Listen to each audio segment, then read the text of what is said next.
Delhi IGI airport, ठीक है, दिल्ली में एक एयरपोर्ट है जिसका नाम है Indira Gandhi international airport, enters the busiest airport club, ठीक है, और इसका रैंक कौन सा है, दैट इज C9, ठीक है। तो दिल्ली का इंदिरा गांधी इंटरनेशनल एयरपोर्ट, जिसको हम IGIA भी बोलते हैं, इसका जो है 9वां नंबर आया है पूरे के पूरे वर्ल्ड में।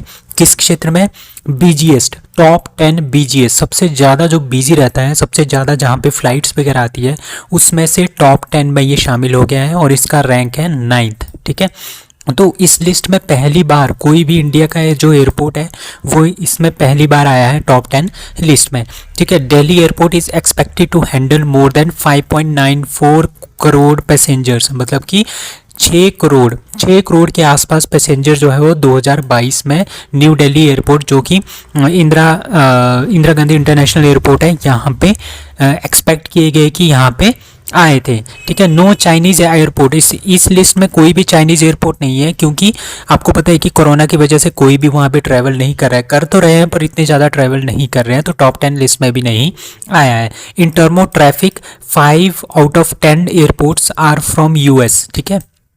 10 में से 5 एयरपोर्ट जो है वो कहाँ के हैं, US के हैं। Apart from India, Dubai is the only other airport in Asia in the list, मतलब कि टॉप 10 में एशिया में बस 2 ही कंट्रीज़ है, एक इंडिया है, दूसरा UAE है, ठीक है। इंडिया का रैंक है 9th और दुबई भी इसमें शामिल है टॉप 10 में। और मुंबई इंडिया का सेकंड बिजीएस्ट एयरपोर्ट है, ठीक है। पहला कौन है, दिल्ली, दूसरा मुंबई। अब टॉप 10 जो बिजीएस्ट एयरपोर्ट है इन द वर्ल्ड 2022, उसमें मैं आपको बताता हूँ। सबसे पहले है हार्ट्सफील्ड जैक्सन एटलांटा इंटरनेशनल एयरपोर्ट, जो कि USA का है। 94 मिलियन पैसेंजर जो है यहाँ पे आए हैं। Dallas fort worth airport, Denver airport तीसरे नंबर पे, शिकागो ओहारे एयरपोर्ट चौथे नंबर पे, दुबई एयरपोर्ट, ठीक है, 5वें नंबर पे है। और हमने अपना याद रखना है Indira Gandhi international airport new Delhi, जो कि इंडिया में तो पहले नंबर पे है पर वर्ल्ड में 9th नंबर पे है in the top 10 busiest airport में। प्रेसिडेंट द्रौपदी मुर्मू इनैगोरेटेड गज उत्सव इन, ठीक है, दैट इज असम। सो गज का मतलब क्या होता है, गज होता है हाथी, तो हाथियों का ये उत्सव था जो कि असम में इन्होंने क्या किया है, इनैगोरेट किया है। किसने, प्रेसिडेंट जो द्रौपदी मुर्मू है, ठीक है। और आपको पता ही है कर्नाटका में सबसे ज़्यादा क्या पाए जाते हैं, इंडिया में जो कर्नाटका स्टेट है यहाँ पे सबसे ज़्यादा हाथी पाए जाते हैं। दूसरे नंबर पे है असम स्टेट, जहाँ पे दूसरे नंबर पे सबसे ज़्यादा हाथी जो इंडिया में पाए जाते हैं, ठीक है। तो द्रौपदी मुर्मू ने इसको इनैगोरेट किया। 2 दिन का ये उत्सव है जिसका नाम है गज उत्सव 2023, ठीक है। कहाँ पे, काजीरंगा नेशनल पार्क, ठीक है, हाई स्कूल्स प्लेग्राउंड इन असम में ये इनैगोरेट किया गया, ठीक है। The president also flag of mount Kanchenjunga expectation 2023। जो काजीरंगा का गज उत्सव है ये एक एनुअल फेस्टिवल है, हर साल ये मनाया जाता है। क्यों मनाया जाता है, ताकि conservation and production of elephants, तो आपको पता है कि काजीरंगा जो नेशनल पार्क है वहाँ पे काफ़ी ज़्यादा हाथी भी हैं, ठीक है, उनके कंजर्वेशन के लिए, उनके प्रोटेक्शन के लिए जो है ये फेस्टिवल मनाया जाता है। तो इट इज़ जॉइंटली, जो ये फेस्टिवल है ये जॉइंटली ऑर्गेनाइज किया गया फॉरेस्ट एंड टूरिज्म डिपार्टमेंट। क्यों, ताकि हम ह्यूमन और एलिफेंट के बीच में जो कन्फ्लिक्ट होते रहते हैं ना, मतलब कि जिस तरह से कोई एलिफेंट है वो जंगल से आके ह्यूमन जहाँ पे रहते हैं, इंसान जहाँ रहायशी लोग रहते हैं वहाँ पे आ गए, तो उनके बीच में कॉन्फ्लिक्ट हो गया, जिसकी वजह से क्या हो जाता है, किसी न किसी की डेथ हो जाती है, ठीक है। तो इस तरह के मामलों को उनकी तरफ अटेंशन ड्रॉ करने के लिए जो है ये फेस्टिवल मनाया गया है। और जो जितने भी हमारे पास एलिफेंट्स हैं उनको कंजर्व करने के लिए, उनको प्रोटेक्ट करने के लिए ये फेस्टिवल मनाया जाता है। तो अभी आपको पता है कि 30 साल होने वाले हैं इस बार प्रोजेक्ट एलिफेंट को, ठीक है। So project elephant started in the year of 1992। Project tiger 1973 में स्टार्ट हुआ था। प्रोजेक्ट एलिफेंट कब स्टार्ट हुआ था, 1992 में। तो Assam has the second largest population of elephants in India after Karnataka, ठीक है। अभी आपको पता है काजीरंगा जो नेशनल पार्क है ये यूनेस्को की वर्ल्ड हेरिटेज साइट में भी आ गया है। So about Assam state, Assam state के बारे में जानते हैं। चीफ मिनिस्टर यहाँ के हेमंत बिस्वा शर्मा जी हैं। Governor Gulab Chand Kataria. Number of district 33। Lok Sabha की सीट्स हैं 14। राज्यसभा की सीट्स हैं 7। स्टेट एनिमल है इंडियन रानासूस। स्टेट बर्ड है वाइट विंग्ड डक। और यहाँ पे नेशनल पार्क्स कौन कौन से हैं? Dibru Saikhowa national park, Kaziranga national park, Manas national park, Nameri national park and Rajiv Gandhi Orang national park. तो ये 5 नेशनल पार्क है, वेरी वेरी इंपॉर्टेंट। इसमें से कोई भी आपके क्वेश्चन में पूछा जा सकता है, जैसे कि मानस नेशनल पार्क कहाँ पे है, तो ये असम में है। तो ये काफ़ी इंपॉर्टेंट है और ये एग्जाम में पूछे भी गए हैं। अब फेस्टिवल्स के बारे में जानता है। नॉर्थ ईस्ट की हमारे को पता है कि 7 स्टेट्स हैं, वहाँ पे 7 बहनें जिनको बोलते हैं, उनकी जो फेस्टिवल्स हैं उनके बारे में जानते हैं। असम में जो फेस्टिवल होता है वो होता है माजुली, भगोली, बैशागु, देहिंग पटकाई एंड अम्बुबाची फेस्टिवल। अरुणाचल प्रदेश में रह, बुरीबूट, मयोको, द्री, पोंगटू, मुरुंग, सोलंग, मोपिंग एंड मोपा फेस्टिवल। मेघालय में Nongkrem festival, Khasis festival, Wangala, Sajibu, Cheiraoba festival. Manipur में योशेंग पोरंग, Chavang Kut, Lai Haraoba, very very important. Kang festival very important, Manipur के हैं। अब मिजोरम के कौन से हैं? चापकरुट फेस्टिवल, ठीक है। नागालैंड का Hornbill festival very important. Moatsu festival, Sekrenyi Aoleang festival. Sikkim के Losar, Saga Dawa, Pang Lhabsol, very very important. Losoong and Namsoong festival भी यहीं का है, ठीक है। बिगोली जो बिहू फेस्टिवल है वो आसाम का है। It is a very very important question.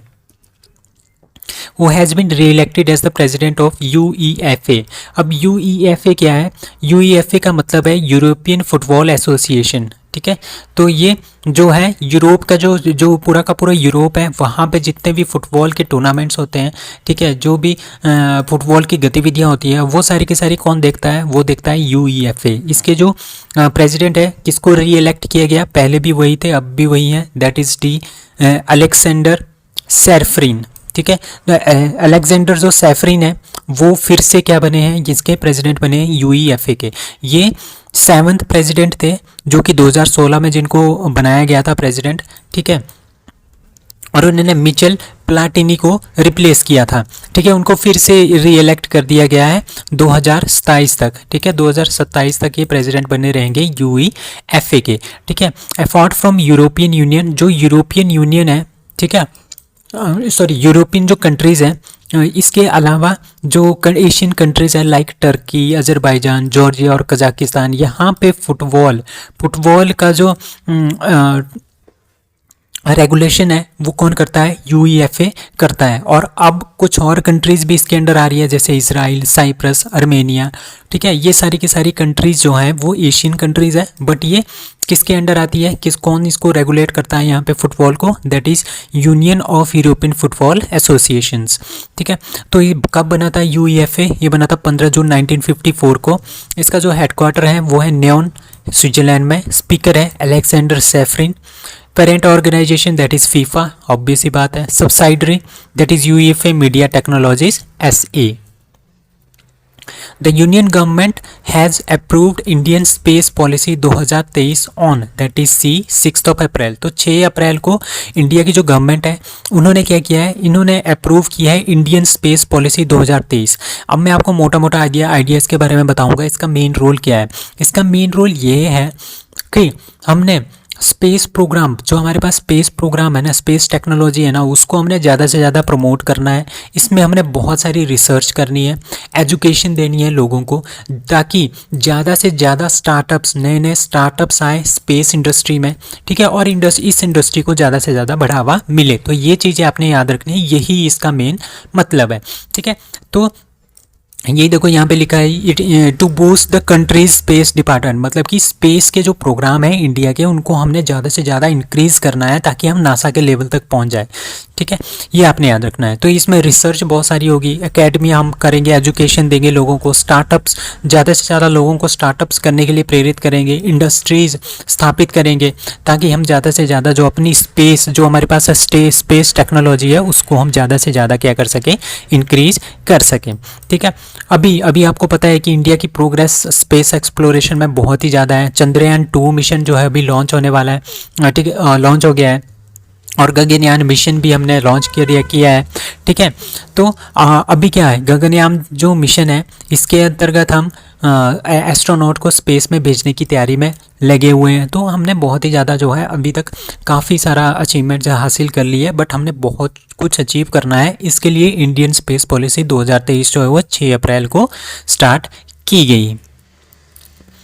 Who tops 2023 Time 100 reader poll, that is C Shahrukh Khan. तो शाहरुख खान जो है वो पहले नंबर पे आ गए हैं टॉप 2023 टाइम 100 रीडर्स पोल में। ठीक है, तो इसमें एक पोल हुआ था, इसमें एक वोटिंग हुई थी जिसमें बहुत सारी सेलिब्रिटीज़ जो है वो शाहरुख खान के साथ compete कर रही थी, like Prince Harry, Lionel Messi, Meta founder Mark Zuckerberg, जिस तरह से ये सारे के सारे जो है इनके साथ इनके साथ जो शाहरुख खान का नाम भी था और उनकी वोटिंग हुई थी और जिसमें जो है शाहरुख खान जीत गए हैं। ठीक है, शाहरुख खान का इसमें पहला नंबर आया है। ठीक है, this is the significant achievement for the Shahrukh Khan who is hugely popular in Bollywood as well as globally. ठीक है, जो ये टाइम 100 है ना, ये हर साल एक लिस्ट जारी करता है जिसमें टॉप 100 मतलब कि टॉप के जो 100 लोग हैं जो सबसे ज़्यादा इन्फ्लुएंशियल पीपल है पूरे के पूरे वर्ल्ड में, उनकी एक लिस्ट जारी करता है। तो उसी लिस्ट में टॉप 2023 में टाइम 100 रीडर पोल में शाहरुख खान जो है वो पहले नंबर पे आए हैं। ठीक है, तो सबसे पहले जो ये रीडर पोल आया था टाइम 100 का, ये पब्लिश हुआ था 1999 में। ठीक है, following debate among American academics, politician and journalist. ठीक है, तो जो ये अवार्ड है, जो ये लिस्ट है, ये जारी करते हैं कौन कौन सी फील्ड में, like politics, business, entertainment and activism. ठीक है, तो मतलब कि जो सबसे ज़्यादा पॉपुलर जो लोग होते हैं उनके बारे में ये लिस्ट जो है वो जारी करते हैं। Who takes charge as NRAI president. ठीक है, अब NRAI क्या है? NRAI का मतलब है national rifle association of India, जिसका नाम है NRAI। इसके जो प्रेसिडेंट है वो किसको बनाया गया है? कैलेश सिंह देव को। ठीक है, कालिकेश सिंह देव को। तो कालिकेश सिंह देव जो ये है, ठीक है, इनको क्या बनाया गया है? इसका प्रेसिडेंट बनाया गया है। आपने इनका नाम याद रखना है। और ये जो एसोसिएशन है NRAI, ये एसोसिएशन बनाई गई थी 1951 में। अब पता है आपको कि नेशनल राइफल एसोसिएशन है। ठीक है, और इसका मेन ऑब्जेक्टिव क्या हो सकता है? इसका मेन ऑब्जेक्टिव ये है कि जो शूटिंग होती है ना, राइफल की जो शूटिंग होती है, ठीक है, उसको हमने ज़्यादा से ज़्यादा प्रमोट करना है और उसको हमने ज़्यादा से ज़्यादा पॉपुलर करना है, ताकि हम ज़्यादा से ज़्यादा ओलंपिक के लिए लोगों को तैयार कर सकें और उसको स्पोर्ट्स की तरफ ज़्यादा से ज़्यादा लोगों को अट्रैक्टिव कर सकें। ठीक है, तो ये सारी की सारी आप बातें यहाँ से पढ़ सकते हो। So international shooting sports federation जो है हमारे पास, इससे ये एफिलेटेड है। NRAI एशियन शूटिंग कन्फेडरेशन से भी ये क्या है? एफिलेटेड है। ठीक है, Commonwealth shooting federation, south Asian shooting federation, तो ये मतलब इंडियन ओलंपिक्स फेडरेशन, तो ये सभी के साथ क्या है? ये एफिलेटेड है। ठीक है, तो इंडियन शूटर्स, अभी आपको पता है कि इंडियन शूटर्स बहुत ही अच्छा काम कर रहे हैं, बहुत ही अच्छा इंटरनेशनल में इंडिया का नाम रोशन कर रहे हैं, गोल्ड मेडल जीत रहे हैं, लाइक ओलंपिक गेम्स में भी मेडल जीत रहे हैं, वर्ल्ड चैंपियनशिप में भी, कॉमनवेल्थ में भी, एशियन गेम्स चैंपियनशिप में भी इंडिया जो है, इंडिया का नाम काफ़ी ज़्यादा रोशन कर रहे हैं हमारे शूटर्स। तो शूटिंग को प्रमोट करने के लिए, जो शूटिंग स्पोर्ट्स है, ठीक है, उसको प्रमोट करने के लिए, उसको पॉपुलर करने के लिए NRAI national rifle association of India जो है उसका एस्टेब्लिश हुआ था 1951 में। इसके जो प्रेसिडेंट है वो है Kalikesh Singh Deo. Which state UT wood carving gets GI टैग। अभी आपको पता है कि GI टैग्स देने की होड़ मची हुई है आजकल, तो आंसर इज सी। इसका आंसर है सी, लद्दाख। तो लद्दाख को वुड कार्विंग, ठीक है, लद्दाख की जो वुड कार्विंग है, इस तरह की वुड कार्विंग मतलब कि एक लकड़ी होगी, लकड़ी के ऊपर इस तरह की चित्रकारी, बहुत ही अच्छी चित्रकारी जो है वो की जाती है, ये लद्दाख की है। ठीक है, इसको ये GI टैग मिला है, लद्दाख को GI टैग मिला है। तो लद्दाख की जो वुड कार्विंग्स हैं, ऑल्सो नोन एज लद्दाख शिंक्सकोक। ठीक है, ये आपने नाम याद रखना है, शिंक्सकोस।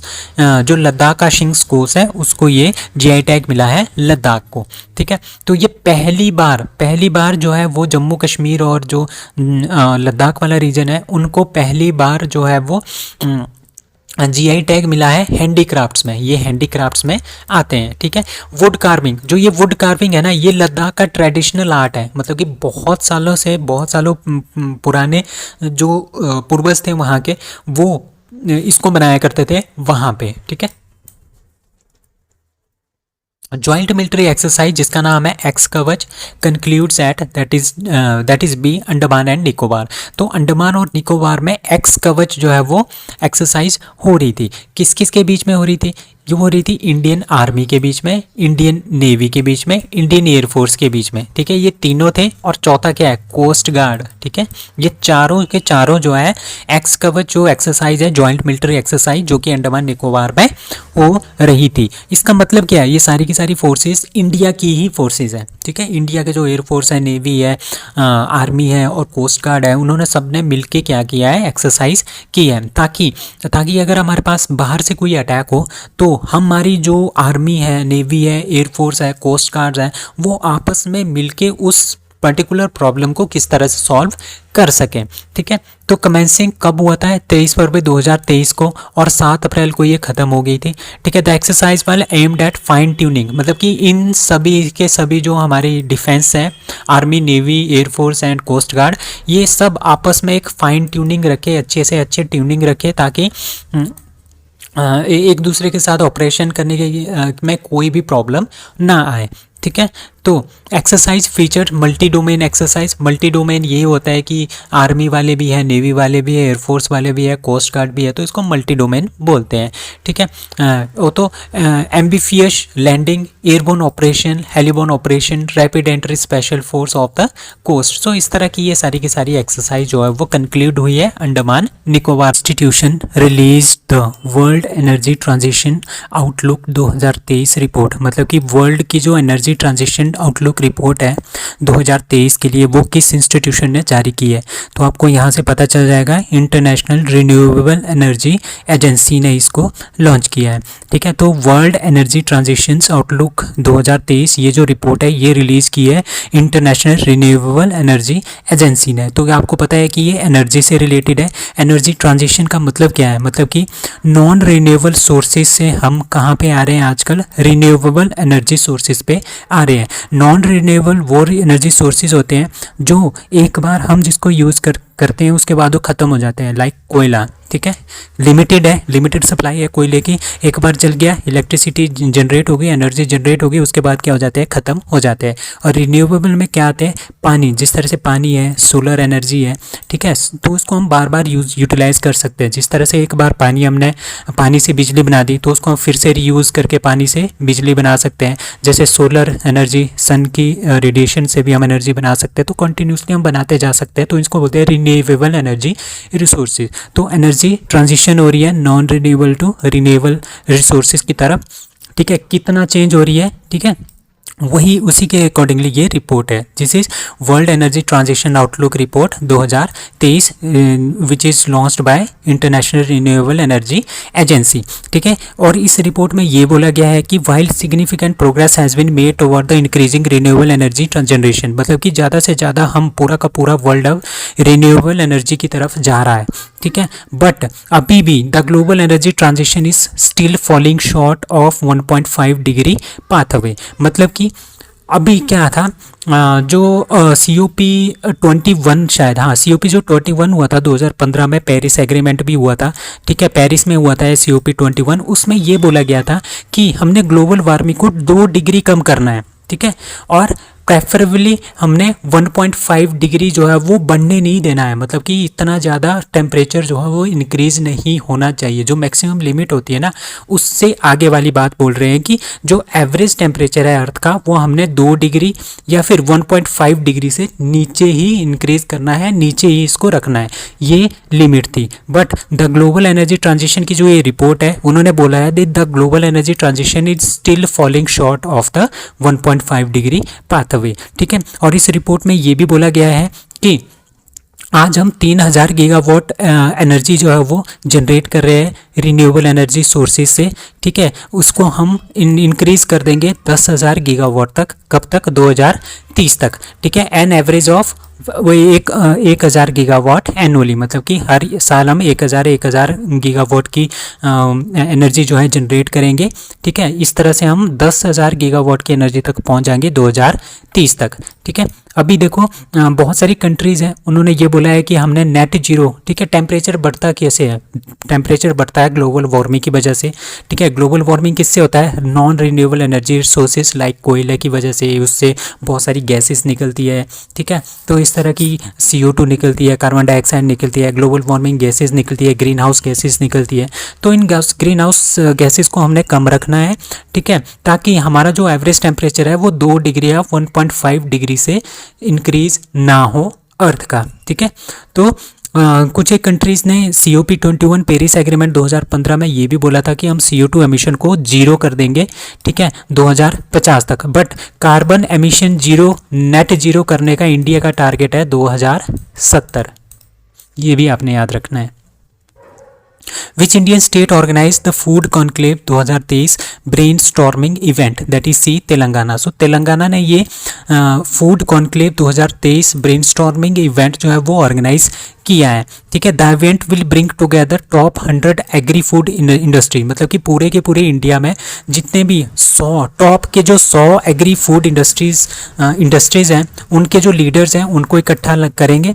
ठीक है, उनको एक मंच पे लाएंगे और बातचीत करेंगे कि किस तरह से हम इस इंडस्ट्री को और ज़्यादा इंक्रीज़ कर सकते हैं, ताकि हम फूड क्राइसिस वगैरह की चीज़ें जो है, फूड क्राइसिस जो होता है उसको हम रिड्यूस कर सकें, हंगर को भी रिड्यूस कर सके। तो ये स्टेट गवर्नमेंट ने ऑर्गेनाइज किया है तेलंगाना की brainstorming event on agri food sector. तो आपने याद रखना है कहाँ है ये फूड कॉन्क्लेव 2023 कहाँ पे आयोजित किया गया? तेलंगाना में। Nathula is a mountain pass located in which state और UT? That is B, Sikkim. तो सिक्किम में एक दर्रा है जिसका नाम है नथुला। ठीक है, पास बोलते हैं इसको। पास क्या होता है? जिस तरह से हमारे पास एक माउंटेन होता है ना, माउंटेन के बीच में जो रास्ता होता है ना उसको बोलते हैं हम पास। ठीक है, वो नाथुला है कहाँ पे? सिक्किम में। ये 3 पास हैं जो कि इंडिया और चाइना के बीच में है। ठीक है, इंडिया और चाइना के बीच में कितने पास हैं? 3 पास है। सबसे पहला जो पास है आपने याद रखना है शिपकिला है, जो कि हिमाचल प्रदेश में है। दूसरे नंबर पे है लिपू लेक जो कि उत्तराखंड में है, और तीसरा है नाथुला पास जो कि सिक्किम में है। ठीक है, ये सिल्क रूट थे, एंशिएंट सिल्क रूट थे ये तीनों। ठीक है, आपने ये याद रखना है, ये तीनों में से कोई ना कोई क्वेश्चन जरूर आता है इन तीनों के नाम पे। ठीक है, तो नाथुला कहाँ पे है? सिक्किम में है। कौन से? दोंगक्या रेंज। ठीक है, दोंगक्या रेंज जो हिमालय की जो दोंगक्या रेंज है वहाँ पे ये सिचुएटेड है।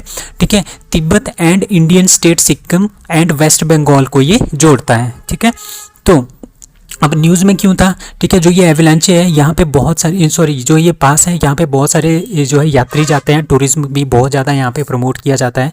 ठीक है, यहाँ पे बहुत सारे टूरिस्ट थे। और यहाँ पे हुआ क्या? यहाँ पे ग्लेशियर है, ग्लेशियर में क्या हुआ? वो एवलांचे आ गया। एवलांच मतलब कि यहाँ पे बहुत सारी बर्फ़ थी, वो अचानक से ऊपर से सारी की सारी बर्फ़ नीचे गिर गई, जिसकी वजह से यहाँ पे 7 टूरिस्ट की मौत हो गई, कुछ एक जो है यहाँ पे इंजर्ड भी हुए हैं। ठीक है, Nathula is one of the highest motorable road in the world and it is a mountain pass in the Himalayan peak को ज्वाइन सिक्किम एंड चाइना। तो सिक्किम और चाइना को आपस में जोड़ता है ये वाला पास। ठीक है, यहाँ से बहुत पुराने टाइम में हम क्या करते थे? सिल्क का व्यापार करते थे चाइना के साथ। ठीक है, इन तीनों रूट से। ठीक है, situated on Indo Tibet border, that is 14,450 feet की हाइट है सी लेवल से नाथुला की।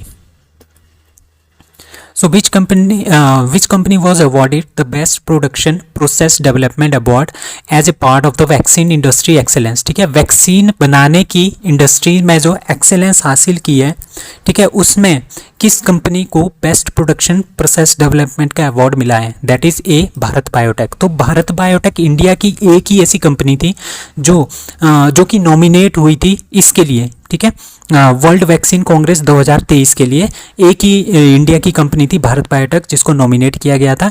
ठीक है, तो ये वर्ल्ड वैक्सीन कांग्रेस 2023 जो है वाशिंगटन DC USA में हुआ था 3 अप्रैल से 6 अप्रैल तक।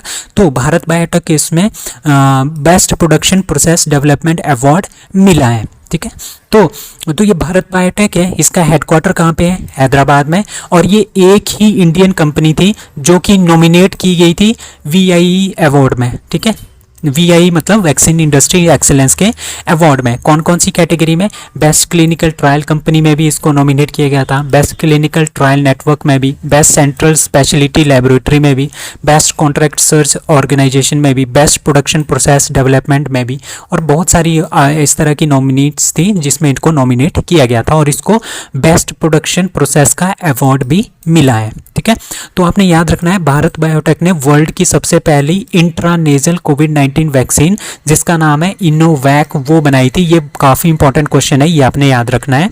ठीक है, और भारत बायोटेक के फाउंडर कौन है? कृष्णा एला, सुचित्रा एला, और भारत बायोटेक कब फाउंड हुआ था? 1996 में।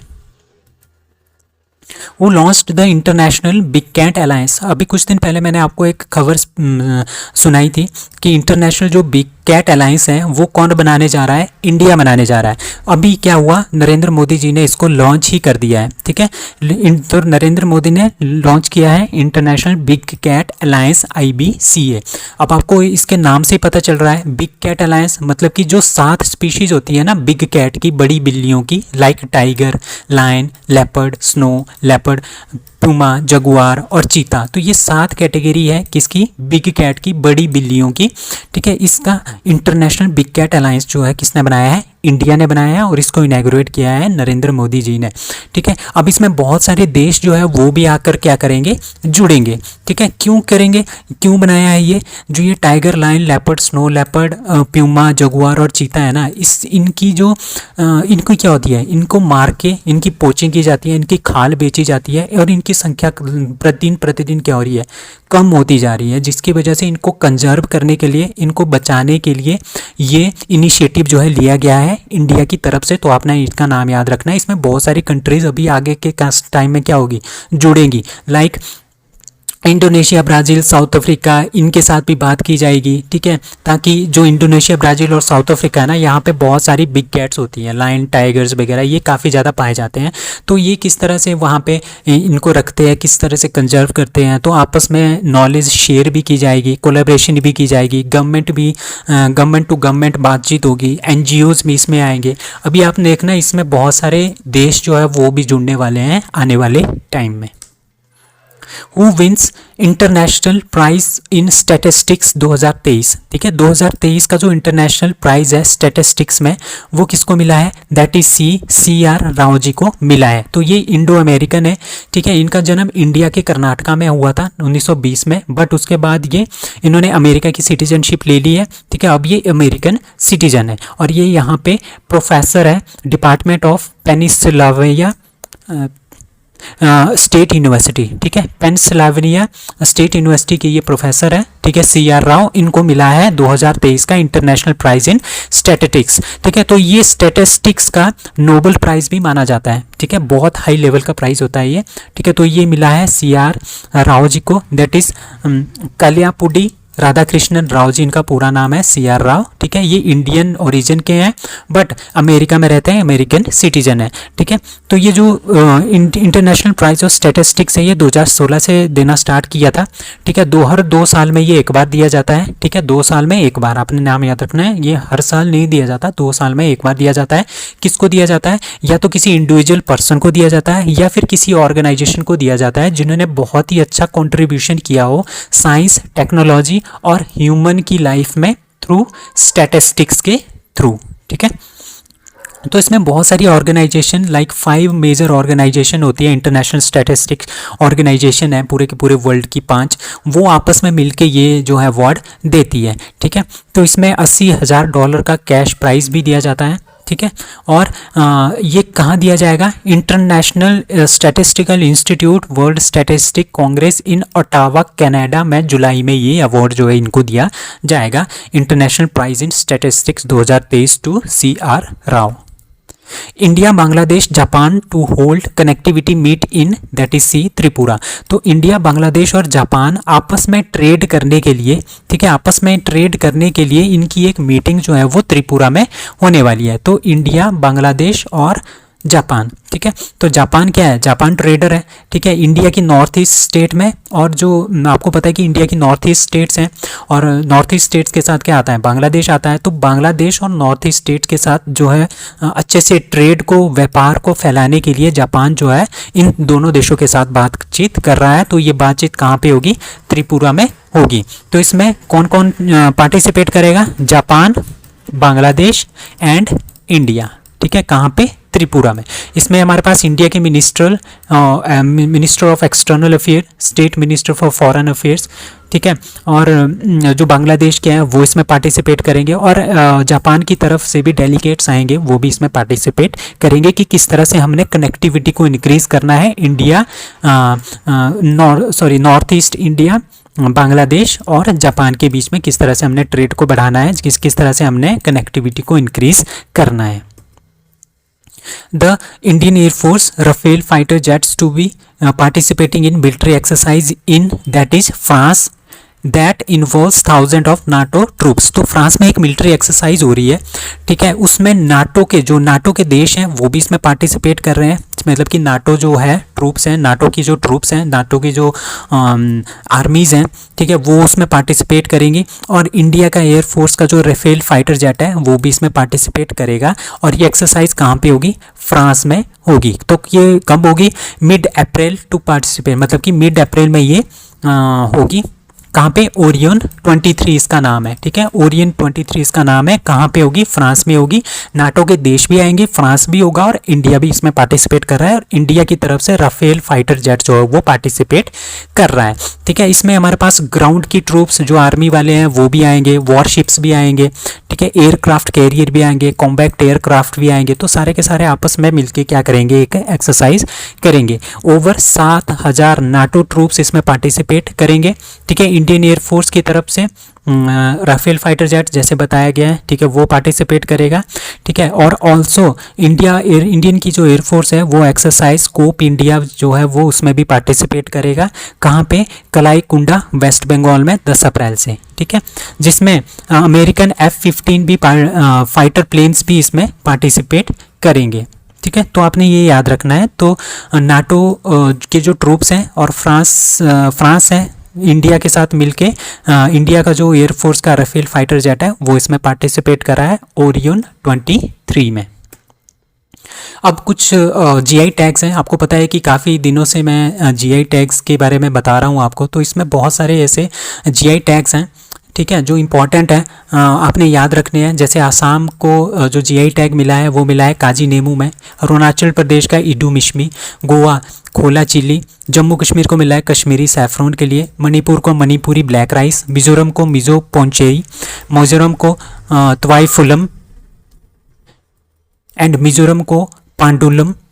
ठीक है, मिजोरम को नगोटखेरन। तो ये याद रखने आपने, काफ़ी इंपॉर्टेंट नेम्स है ये। मिजोरम को हमराम, ठीक है, उड़ीसा को कांधामाल हांडी, ठीक है, जिस तरह से उड़ीसा का रसगुल्ला है उसको भी मिला है। ठीक है, तमिलनाडु, तो तमिलनाडु के भी ये 3-4 है, आपने याद रखना है। केरला का त्रिरूट बैटल लीफ, इनको भी क्या मिला है, जीआई टैग्स मिला है 2022 के लिए। अभी मैं जो ये पीडीएफ दे रहा हूँ आपको, इसमें पूरी की पूरी स्टेट्स, जितनी भी हमारे पास इंडिया की स्टेट्स है, हर स्टेट में जिसको जीआई टैग मिला है ना, वो सारी की सारी लिस्ट है, वो आपको पीडीएफ में मिल जाएगी। ठीक है, According to the latest tiger census data in 2022, the number of tigers in India has increased to, that is 3,167। तो अभी जो लेटेस्ट टाइगर का सेंसस आया है उसमें क्या हुआ, उसमें टाइगर की गिनती हुई है 2022 में।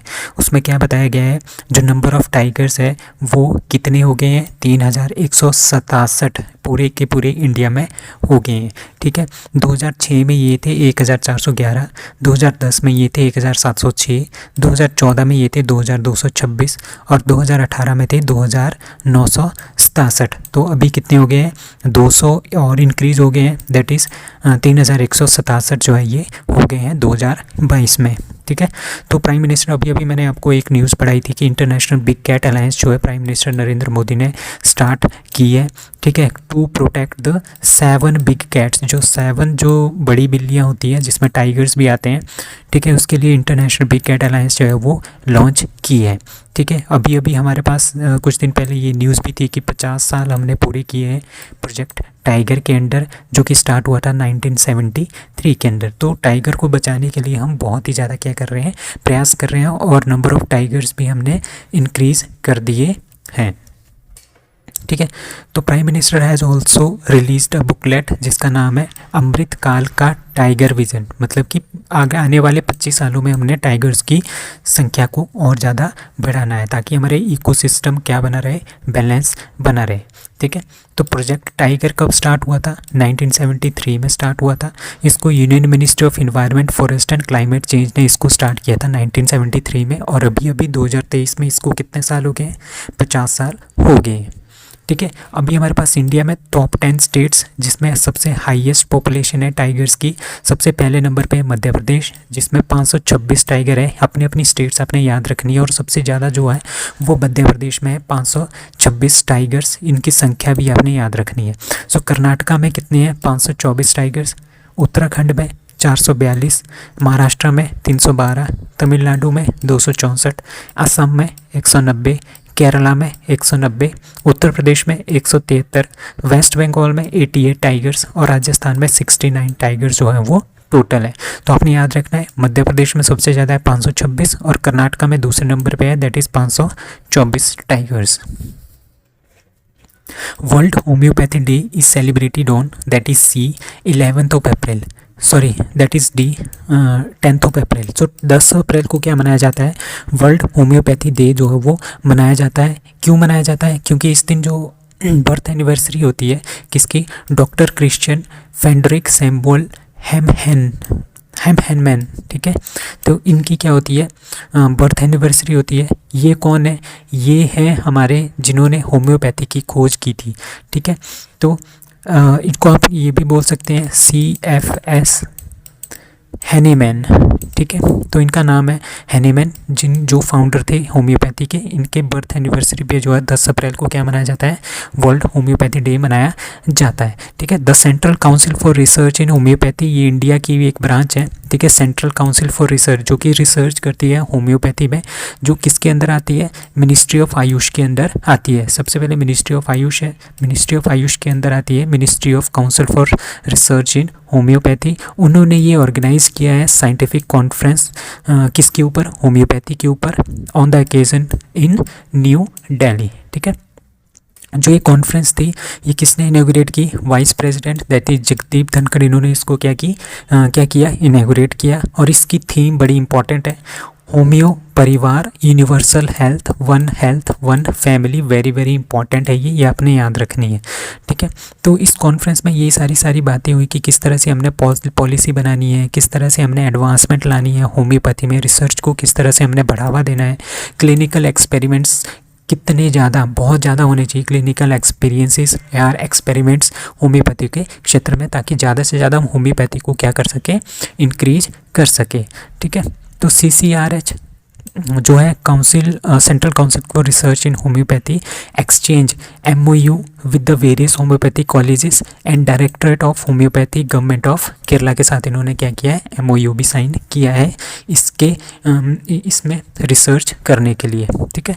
तो homeopathy is widely used in India, India में इसको बहुत यूज़ किया जाता है। क्यों किया जाता है? ये बोलते हैं कि जो होम्योपैथी होता है ना, उसकी दवाइयों का कोई भी साइड इफ़ेक्ट नहीं होता है, और इसका ट्रीटमेंट थोड़ा धीरे चलता है, बट इसका जो है बॉडी के ऊपर कोई भी इफ़ेक्ट नहीं होता है। तो world homeopathy day is organised under ministry of AYUSH by government of India on 10th of April. अब अप्रैल महीने के इंपॉर्टेंट डेज़ के बारे में जानते हैं। 5 अप्रैल को national maritime day, very important. 7 अप्रैल को वर्ल्ड हेल्थ डे। 10 अप्रैल को वर्ल्ड होम्योपैथी डे। 11 अप्रैल को नेशनल सेफ मदरहुड डे और नेशनल पेट डे।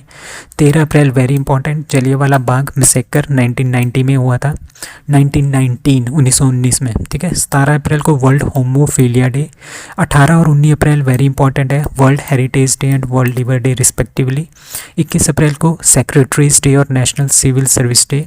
अब 22, 23, 22, 24 और 25 अप्रैल वेरी वेरी इंपॉर्टेंट है। 22 को होता है वर्ल्ड अर्थ डे, 24 को होता है नेशनल पंचायती डे और 25 को होता है वर्ल्ड मलेरिया डे और 26 को क्या होता है वर्ल्ड इंटेलेक्चुअल प्रॉपर्टी डे। 28 अप्रैल को world day for safety and health at work. 29 अप्रैल को इंटरनेशनल डांस डे और 30 को very very important, that is Ayushman Bharat दिवस। तो जो मैंने हाईलाइट किए हैं वो काफ़ी इंपॉर्टेंट है, वो तो आपने कभी भूलना ही नहीं है, बाकी आपने एक बार इसको स्टडी करना है। So world's first Asian king vulture conservation and breeding center to be inaugurated in that is B Uttar Pradesh. So Uttar Pradesh में क्या हो रहा है, जो एशियन वल्चर है, एशियन किंग वल्चर है, ठीक है, इस तरह का ये गिद्ध है, ठीक है, वल्चर बोलते हैं गिद्ध को, तो ये एशियन किंग वल्चर है, ठीक है। इनकी संख्या बहुत ही कम है, 50-60 के आसपास ये इंडिया में बचे हुए हैं, पूरे वर्ल्ड में बचे हुए हैं, मतलब कि ये रेड लिस्ट में है, ठीक है, जो कि बहुत ही ज़्यादा खतरे में है, ठीक है। इनको बचाने के लिए और इनको प्रजनन करने के लिए एक स्थान, ठीक है, एक स्थान जो है वो चूज़ किया गया है जिसका नाम है उत्तर प्रदेश। उत्तर प्रदेश के जगह में एक गांव है, ठीक है, जिसका नाम है महाराजगंज डिस्ट्रिक्ट ऑफ उत्तर प्रदेश, ठीक है। महाराजगंज जो डिस्ट्रिक्ट है वहाँ पे इनके लिए वर्ल्ड का, पूरे वर्ल्ड में पहला Asian king vulture conservation and breeding centre जो है वो इनॉग्रेट किया गया है, ठीक है। और ये 1.5 हेक्टेयर में फैला हुआ ये एरिया है, ठीक है। और ये IUCN की रेड लिस्ट में है। रेड लिस्ट में वही चीज़, वही एनिमल जाता है जिनकी बहुत ही कम संख्या जो है वो बची हुई हो, ठीक है। अब ये आपने याद रखना है, वाइल्ड लाइफ प्रोटेक्शन एक्ट कब आया था, ये आया था 1972 में। ये HAS या किसी भी एग्ज़ाम में ये बार बार पूछा जाता था। अभी पिछले साल जो HAS आया था उसमें भी ये क्वेश्चन पूछा गया था कि वाइल्ड लाइफ प्रोटेक्शन एक्ट जो है वो कब आया था, that is 1972, that is very very important. India releases first edition of dash dash version of Indian constitution, that is जो इंडिया का कॉन्स्टिट्यूशन है ना वो अब क्या हो रहा है, ट्रांसलेट हो रहा है हर लैंग्वेज में, हर लैंग्वेज में नहीं, मतलब कि कुछ एक लैंग्वेज में इसको ट्रांसलेट किया जा रहा है। ओरिजिनल जो हमारा कॉन्स्टिट्यूशन है वो इंग्लिश और हिंदी में है, ठीक है। अब और भी हमारे पास लैंग्वेजेस है, 22 हमारे पास नेशनल लैंग्वेजेस हैं, मतलब कि जो रिकॉग्नाइज्ड लैंग्वेजेस हैं कॉन्स्टिट्यूशन में, ठीक है, कितनी है, 22 हैं। उसमें से एक है डोगरी, डोगरी भी है, ये जम्मू एंड कश्मीर की लैंग्वेज है डोगरी, वो भी इसमें है। अब क्या हुआ है, तो पहली बार जो है इंडियन कॉन्स्टिट्यूशन वो डोगरी लैंग्वेज में भी क्या किया गया है, ट्रांसलेट किया गया है। तो union minister of law and justice and parliamentary affairs, जिनका नाम है किरण रिजिजू, उन्होंने रिलीज़ किया है फर्स्ट एडिशन किसका, Dogri version of constitution of India at university of Jammu, ठीक है। तो जो ये डोगरी लैंग्वेज है ये कहाँ की लैंग्वेज है, ये है जम्मू एंड कश्मीर की लैंग्वेज, ठीक है। वन ऑफ द 22 जो हमारे पास 22 ऑफिशियल लैंग्वेज है उसमें से एक डोगरी भी है, और ये 22 दिसंबर 2003 में इंडियन कॉन्स्टिट्यूशन के ऑफिशियल लैंग्वेज में इसको स्थान दिया गया था, ठीक है। तो डोगरी जो है वो सबसे पहले इसका रेफरेंस कहाँ मिलता है, ये बहुत ही एंशियंट, बहुत ही पुरानी एक लैंग्वेज है, ठीक है। इट इज़ फाउंड इन नो सिफिर। नो सिफिर क्या है, इसका मतलब होता है ना द 9 हेवंस। ये एक बुक थी, बुक नहीं थी, एक पोइम थी जो कि लिखी गई थी अमीर खुसरो के द्वारा इन 1317 CE में, मतलब कि 1317 में ये क्या लिखी गई थी, ये बुक लिखी गई थी 1317 CE में ये बुक लिखी गई थी, ठीक है। तो उसमें भी डोगरी का जिक्र था, ठीक है। तो Dogri is the descendant of from Sanskrit, मतलब कि जो संस्कृत लैंग्वेज है आपको पता है बहुत पुरानी है, बहुत एंशियंट है, उसकी ही एक आगे बोलते हैं कि एक ब्रांच है, दैट इज़ डोगरी, ठीक है। वो grants national party status to Aam Aadmi party, ठीक है। अभी आपको पता है कि इंडिया में जो नेशनल पार्टीज़ हैं, ठीक है, जिस तरह से बीजेपी है, कांग्रेस है, आम आदमी पार्टीज़ है, तो इसको कौन रेगुलेट करता है, सारा का सारा जो रेगुलेशन करता है वो करता है इलेक्शन कमीशन ऑफ इंडिया, ठीक है। तो आम आदमी पार्टी को नेशनल पार्टी का दर्जा जो है वो किसने दिया है? इलेक्शन कमीशन ऑफ इंडिया ने इनको दिया है। क्यों दिया है? क्योंकि इन्होंने 4 स्टेट, जो 4 स्टेट कौन है? दिल्ली, गोवा, पंजाब और गुजरात, ठीक है, इन चारों स्टेटों में बहुत ही अच्छा प्रदर्शन किया है, जिसकी वजह से इनको ये दर्जा जो है दिया गया है नेशनल पार्टी का। अब कौन कौन सी हमारे पास नेशनल पार्टीज़ हैं? लाइक एक आम आदमी पार्टी होगी, दूसरी बहुजन समाज पार्टी, तीसरी Bharatiya Janata party, communist party of India, Indian national Congress, ठीक है, और नेशनल पीपल्स पार्टी। तो इसमें ये इस लिस्ट में ये क्या हो गए हैं? शामिल हो गई है आम आदमी पार्टी भी, ठीक है। क्यों? अब कौन सी ऐसी पार्टी होती है जो नेशनल पार्टी बनने नेशनल पार्टी का स्टेटस गेट करती है? क्या रिक्वायरमेंट होती है? ठीक है, उसकी रिक्वायरमेंट ये होती है कि ये 4 से ज़्यादा स्टेट्स में रिकॉग्नाइज होनी चाहिए, ठीक है। तो दिल्ली, गोवा, पंजाब और गुजरात में आम आदमी पार्टी क्या थी? पहले से रिकॉग्नाइज थी, इन्होंने इलेक्शन वहाँ पे लड़ लिया है। दूसरा इसका क्या था? If it's candidate polled at least 6% total valid votes, मतलब कि जितने भी वोट्स हैं, ठीक है, 4 या 4 से ज़्यादा स्टेट्स हैं, उसमें जितने भी टोटल वोट्स हैं, अगर वो वोट में 6% या 6% से ज़्यादा वो लेके आते हैं, तब भी उनको नेशनल पार्टी का दर्जा भी दिया जाएगा, ठीक है। एटलीस्ट उन्होंने 2% सीट्स जो है वो लोकसभा में जीती हो, ठीक है, और वो जो 2% लोग हैं वो 3 से ज़्यादा स्टेट के होने चाहिए। तो ये सारी की सारी कंडीशन जो है वो आम आदमी पार्टी पूरी करता था, जिसकी वजह से इनको नेशनल पार्टी का दर्जा दिया गया है। What is raccoon stealer? ठीक है, which is seen in the news recently, that is C malware. तो ये एक तरह का क्या है? एक तरह का ये मालवेयर है। मालवेयर क्या होता है? मालवेयर एक तरह का इस तरह का एक प्रोग्राम होता है जो क्या करता है, जिसको हम वायरस भी बोलते हैं, कंप्यूटर वायरस भी बोलते हैं, ठीक है, इस तरह का इसी तरह का होता है रैकून स्टीलर। ये क्या है? ये इंफॉर्मेशन स्टील करता है किसी भी वेबसाइट से, ठीक है। अब ये भी क्या हुआ, हमारी जो 8 सेंट्रल गवर्नमेंट की जो एंटिटीज़ हैं वहाँ से क्या हुआ, इन्होंने इन्फॉर्मेशन को चोरी किया, ठीक है। किसने? रैकून स्टीलर ने, ठीक है। इसके थ्रू जो है वो क्या होगी, इन्फॉर्मेशन इन्होंने चोरी की। कहाँ से? 8 जो हमारे पास सेंट्रल गवर्नमेंट की एंटिटीज़ हैं, जो बॉडीज़ हैं, वहाँ से, including IT department and central parliamentary forces. जो हमारे पास सेंट्रल पार्लियामेंट्री फोर्सेस है और हमारा आईटी डिपार्टमेंट है, सेंट्रल आईटी डिपार्टमेंट, वहाँ की इन्फॉर्मेशन भी इन्होंने चोरी की है।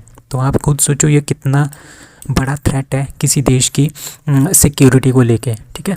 तो रैकून स्टीलर आपने याद रखना है, ठीक है। नेशनल टेक्निकल रिसर्च ऑर्गेनाइजेशन जो NTRO है, जो कि एक बॉडी है नेशनल सिक्योरिटी एडवाइज़र के अंडर, उन्होंने ये लिखा है कि आप लोगों का डाटा जो है वो चुरा रहा है कोई किस मालवेयर के थ्रू? रैकून स्टीलर मालवेयर के थ्रू।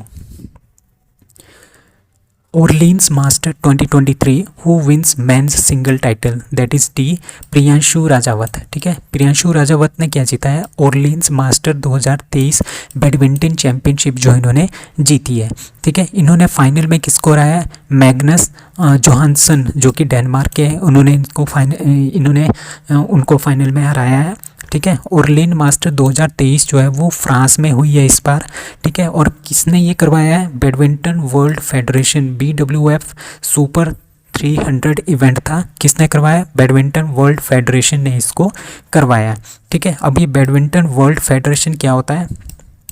बैडमिंटन वर्ल्ड फेडरेशन क्या होता है? ये क्या करता है? ये बैडमिंटन को ज़्यादा से ज़्यादा प्रमोट करता है हर एक कंट्री में, वहाँ पे टूर्नामेंट ऑर्गेनाइज करता है, ठीक है। और फेयर प्ले, मतलब कि जो बैडमिंटन प्लेयर है उनको अच्छे से खेलने की सलाह देता है।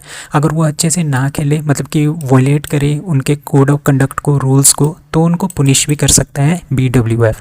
और ये कब बना था? 5 जुलाई 1934 को बना था BWF। इसके प्रेसिडेंट है P एरिक होयर लार्सन और इसका हेडक्वार्टर है कुआलालंपुर, मलेशिया। और इसके मेंबर कितने हैं? 194 मेंबर एसोसिएशन इसके मेंबरशिप में आते हैं, ठीक है। जो प्रियांशु राजपत है ना, ये इंडियन बैडमिंटन टीम के भी पार्ट थे, जो कि हमने थॉमस कप जीता था पिछले साल 2022 में बैंकॉक में, उस टीम के ये पार्ट भी थे, ठीक है। तो आपने नाम याद रखना है, प्रियांशु राजावत ने ओरलीन्स मास्टर्स 2023 जो कि who wins title in world chess, जो कि कहाँ पे हुई थी? Armageddon Asia and Oceania chess event, ठीक है। तो एक वर्ल्ड चेस का एक टूर्नामेंट हुआ था, ठीक है। वो उसका जो फाइनल है वो किसने जीता है, दैट इज़ जो इंडिया के डी गुकेश है, उन्होंने ये जीता है। तो इंडिया के जो ग्रैंड मास्टर है डी गुकेश, उन्होंने जीता है कौन सा, world chess Armageddon Asia and Oceania tournament, ठीक है। अब एशिया और ओशिनिया, एशिया मतलब कि जो एशियन कंट्रीज़ हैं, ओशिनिया आता है आपका ऑस्ट्रेलिया न्यूजीलैंड वगैरह, वो भी इसमें आ जाता है। तो इन दोनों का एक कंबाइंड एक वर्ल्ड चेस टूर्नामेंट था जो कि डी गुकेश ने जीता है। और इन्होंने किसको हराया है, जो फॉर्मर वर्ल्ड रैपिड चैंपियन है जिनका नाम है नोटेरबेक एब्डोस्टरोव, ठीक है, जो कि कहाँ के हैं, उज्बेकिस्तान के हैं। अब उज्बेकिस्तान के बारे में कुछ जानते हैं, that is it is a country in the central Asia. तो सेंट्रल एशियन की ये कंट्री है, ठीक है, इसका नाम है उज्बेकिस्तान। और बॉर्डर किस किस के साथ मिलता है इसका, Kazakhstan, Tajikistan, Kyrgyzstan, Afghanistan and Turkmenistan के साथ इसका बॉर्डर मिलता है, ठीक है। Uzbekistan was constituent Republic of Soviet union. अभी आपको पता है कि 1991 तक रूस जो है वो सोवियत यूनियन हुआ करता था, मतलब एक बहुत सारी कंट्रीज़ जो है वो एक साथ मिलके सोवियत यूनियन बनाती थी। उसके बाद 1991 में सोवियत जो है टूट गया था, उसमें बहुत सारी 15-16 कंट्रीज जो है उसमें से निकल गई थी, उसमें से एक कंट्री थी उज्बेकिस्तान, ठीक है। तो समरकंद एंड बुखारा ये दो यहाँ की बहुत ही अच्छी सिटीज़ हैं उज्बेकिस्तान की, जो कि बहुत ज़्यादा फेमस है आर्किटेक्चरल क्रिएशंस के लिए, वाइब्रेंट बाजार्स के लिए, रिच कल्चर और हेरिटेज के लिए भी काफ़ी ज़्यादा इम्पॉर्टेंट है, ठीक है।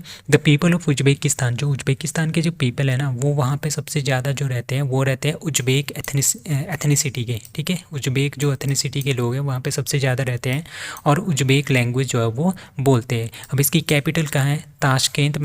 इसके प्रेसिडेंट कौन है, शकावत मिर्ज़ियोयेव, ठीक है। प्राइम मिनिस्टर है अब्दुल्ला अरीपोव। तो ये आपने सारी बातें याद रखनी है, ठीक है। अब उज्बेकिस्तान कहाँ पे है आप मैप में देख सकते हो। अब मैं आपको यहाँ पे एक रिवाइज करना चाहूँगा SCO कंट्रीज़। अब SCO की जो मेंबर कंट्रीज़ है शंघाई कॉरपोरेशन ऑर्गेनाइजेशन की, वो है 8 कंट्रीज़, जिसमें से एक है इंडिया, एक है पाकिस्तान, एक है चाइना और एक है रशिया, ठीक है। 4 तो ये कंट्रीज़ होगी।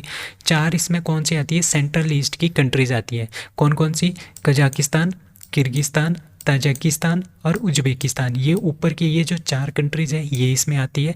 बट जो आपने याद रखना है, सेंट्रल एशिया में एक तुर्कमेनिस्तान भी है, वो कंट्री SCO में शामिल नहीं है। Which state is associated with electronic knowledge network. So electronic knowledge network जो है किस स्टेट से एसोसिएटेड है, दैट इज़ ए बिहार। तो जो RailTel corporation of India limited है उन्होंने रिसेंटली लिए हैं, ऑर्डर किए हैं 76.10 करोड़, किन से, Bihar state electronics development corporation से। क्यों, ठीक है। जो रेलटेल कंपनी है ना उन्होंने कितना पैसा लिया है, 76.10 करोड़ रुपीज़ लिए हैं, किससे, Bihar state electronics development corporation से। क्यों लिए हैं, इन पैसों का वो करेंगे क्या, इन पैसों से वो बनाएंगे इलेक्ट्रॉनिक नॉलेज नेटवर्क, ठीक है। इसका मतलब क्या है, 100 Mbps जो इंटरनेट की कनेक्टिविटी है, वाईफाई सिस्टम है, स्मार्ट क्लासेस है, वो इम्प्लीमेंट करेंगे पूरे के पूरे बिहार में। कौन, रेलटेल कॉरपोरेशन ऑफ इंडिया, ठीक है। तो बिहार आपने याद रखना है, ताकि वाईफाई और इंटरनेट, आपका आजकल पता ही है आपको, बहुत सारी स्टडीज़ जो है वो इंटरनेट के थ्रू हो रही है, ठीक है। तो ये सारी की सारी स्टडीज़ को करने के लिए, ठीक है, जैसे एकेडमिक एडमिनिस्ट्रेटिव बिल्डिंग्स में वाईफाई कनेक्टिविटी के लिए, स्मार्ट क्लासेस के लिए, 100 Mbps इंटरनेट के लिए, ठीक है, इंजीनियरिंग कॉलेजेस और पॉलीटेक्निक कॉलेजेस है, तो यहाँ पे जो है हाई स्पीड डाटा जो है प्रोवाइड किया जाएगा, किसके through, RailTel corporation of India limited के थ्रू। कौन सी स्टेट में, बिहार में। Who has been honoured with Maratha Udyog Ratna 2023 award, ठीक है। मराठा का जो उद्योग रत्न अवार्ड है 2023 का, वो दिया गया है नीलेश सांबरे जी को, ठीक है, नीलेश सांबरे जी को दिया गया है। और किसने ये दिया है, यहाँ पे बहुत सारे जो है उद्योगपति आए थे, बड़े बड़े इंडस्ट्रियलिस्ट आए थे, जैसे सुरेश हवारे, पुरुषोत्तम खाडेकर, निर्मलांकर देशमुख, डॉक्टर सचिन बदाने एंड विजय घोघारे। तो ये सब यहाँ पे मौजूद थे, ठीक है। तो नीलेश, अब नीलेश भागवान के बारे में जानते हैं। जो नीलेश भागवान सांबरे है, ये फाउंडर है किसके, Jijau educational and education founder के, ठीक है। जिंजाऊ एजुकेशनल एंड सोशल फाउंडेशन के ये फाउंडर है और इन्होंने और इनको क्या मिला है, मराठा उद्योग रत्न अवार्ड जो है वो 2023 का मिला है। कहाँ पे मिला है, मराठा एंटरप्रेन्योर्स की जो कॉन्फ्रेंस हुई थी 2023 में, वहाँ पे इनको ये अवार्ड मिला है। ठीक है, क्यों मिला है इनको, क्योंकि इनमें बहुत ही अच्छा अचीवमेंट किया, बहुत ही अच्छा इन्होंने काम किया है। किस क्षेत्र में, इंडस्ट्रीज़ के क्षेत्र में। ठीक है, इंडस्ट्रीज़ के क्षेत्र में। और इन्होंने अपनी इंडस्ट्री जो है ऐसे एक क्षेत्र में लॉन्च की है जो कि बहुत ही ज़्यादा रिमोट एरिया है, बहुत ही ज़्यादा दूर बैकवर्ड एरिया है, दैट इज़ पालघर। तो इसी के लिए इनको मिला है Maratha Udyog Ratna award 2023। Dash dash and UIDAI, ठीक है, Unique Identification Authority of India and dash dash join hands to develop touchless biometric system. अभी आपको पता है इस तरह का एक बायोमेट्रिक सिस्टम्स आपके ऑफिसेस में भी लगे होते हैं, कॉलेजेस में भी लगे होते हैं। यहाँ पे क्या आता है, यहाँ पे ये बायोमेट्रिक अटेंडेंस होती है। यहाँ पे आप अंगूठा लगाते हो या हाथ लगाते हो, अपना बायोमेट्रिक लगाते हो, तो उसकी वजह से क्या हो जाती है, आपकी अटेंडेंस लग जाती है। ठीक है, तो इसी तरह का टचलेस मतलब कि दूर से ही बिना टच किए इस पैड को, जो ये वाला पैड होता है, इसको क्या करना पड़ता है, टच करना पड़ता है। अब क्या बन रहा है, टचलेस मतलब कि दूर से ही बिना टच किए ही हम अपनी अटेंडेंस वगैरह लगा सकते हैं और क्या कर सकते हैं, अपना बायोमेट्रिक जो है वो दे सकते हैं। अभी आपको पता था कि कोरोना क्या आया था, अभी कोरोना आया था 2020 में, तो इस तरह की टच वाली एक्टिविटीज़ जो है वो सारी बंद कर दी गई थी। जिस तरह का ये बायोमेट्रिक है, ठीक है, बायोमेट्रिक सिस्टम्स वगैरह है, ये सारी की सारी क्या कर दी गई थी, ये बंद कर दी गई थी। क्यों, क्योंकि ताकि जो हमारे पास बहुत सारा क्या होता है, इसकी वजह से वायरस जो है एक जगह से दूसरी जगह पे पहुंच सकता है, वायरस डिजीज़ जो है आगे जा सकती है। तो वहाँ पे टचलेस जो चीज़ें हैं वो बहुत ही ज़्यादा क्या बन गई थी, इम्पॉर्टेंट बन गई थी। तो उसी को ध्यान में रखते हुए IIT बॉम्बे और UIDAI, ठीक है, इन दोनों ने एक MOU साइन किया है। MOU नहीं बोल सकते, एक तरह का इन्होंने हैंड ज्वाइन किए हैं to develop touchless biometric system, मतलब कि दूर से ही ये अपने बायोमेट्रिक के निशान ले लेगा। ठीक है, तो चीफ एग्जीक्यूटिव ऑफिसर कौन है UIDAI के, that is doctor Saurabh Garg. और UAIDAI जो फाउंड हुआ था 28 जनवरी 2009 को फाउंड हुआ था और इसका हेडक्वार्टर कहाँ पे है, न्यू दिल्ली में। अब कुछ और साइंटिफिक न्यूज़ हैं जो कि काफ़ी इंपॉर्टेंट है, लाइक स्काई रूट जो एरोस्पेस है, इन्होंने टेस्ट फायर किया है advanced fully 3D printed cryogenic engine. ISRO reusable launch vehicle mission RLV-LEX जो है वो सक्सेसफुली लॉन्च हो गया है। ठीक है, IIT मद्रास के रिसर्चर ने डेवलप किया है पॉकेट फ्रेंडली डिवाइस, किसके लिए, एडल्ट्रेशन इन मिल्क, मतलब कि जो मिल्क है उसके अंदर अगर कोई भी मिक्सिंग हो उसको डिटेक्ट करने के लिए जो है IIT मद्रास ने एक पॉकेट फ्रेंडली डिवाइस जो है बनाया है। NASA to send 4 humans to live on Mars from June 2023। और यूनाइटेड स्टेट की कौन, नासा एजेंसी, ठीक है, नासा अपने यहाँ पे याद रखना है, नासा ने हैंडेड ओवर किया है जो निसार सैटेलाइट है, सिंथेटिक अपर्चर रेडार सैटेलाइट, किसको हैंडेड ओवर किया है, इसरो को किया है। जो ये निसार सैटेलाइट है ना, ये बनाया है इसरो और USA की जो स्पेस एजेंसी है नासा, इन दोनों ने मिल के बनाया है। अब नासा ने इसको पूरी तरह से हैंडेड ओवर कर दिया है इसरो को। Who launches Suryanshu, India's first solar power tourist boat, that is KSINC। ठीक है, KSINC क्या है, यह है Kerala state inland navigation corporation, जिसका नाम है KSINC। ठीक है, इन्होंने लॉन्च किया है सूर्यांशु क्या है, ये है सूर्यांशु है इंडिया का पहला सोलर पावर टूरिस्ट बोट। तो ये टूरिस्ट बोट है जो चलेगी सोलर पावर से। आपको यहाँ पे दिख रहा होगा, यहाँ पे सोलर पैनल्स हैं, यहाँ पे क्या पड़ेगी, लाइट पड़ेगी। ठीक है, लाइट पड़ेगी, सोलर एनर्जी पड़ेगी, सूरज की रोशनी पड़ेगी, जिसकी वजह से इलेक्ट्रिसिटी जनरेट होगी और उसी से ये बोट जो है वो चलेगी। तो ये 75% क्या है, इलेक्ट्रिसिटी के ऊपर चलेगी और 25% इसमें जनरेटर भी लगे हैं। बाय द वे ऐसा भी हो सकता है कि इलेक्ट्रिसिटी जनरेशन कभी कभी बंद हो सकता है, ठीक है, ड्यू टू सोलर पावर की वजह से, या फिर हमारी क्या हो सकती है, यहाँ पे सोलर पावर की एनर्जी कम हो सकती है, तो वहाँ पे हम जनरेटर का भी यूज़ इसमें कर सकते हैं। बट ये 75% किसके ऊपर है, सोलर पावर के ऊपर ये चलती है। ठीक है, और ये जो बोट है ये श्रीलंका में बनाई गई थी 3.95 करोड़ रुपीज़ की।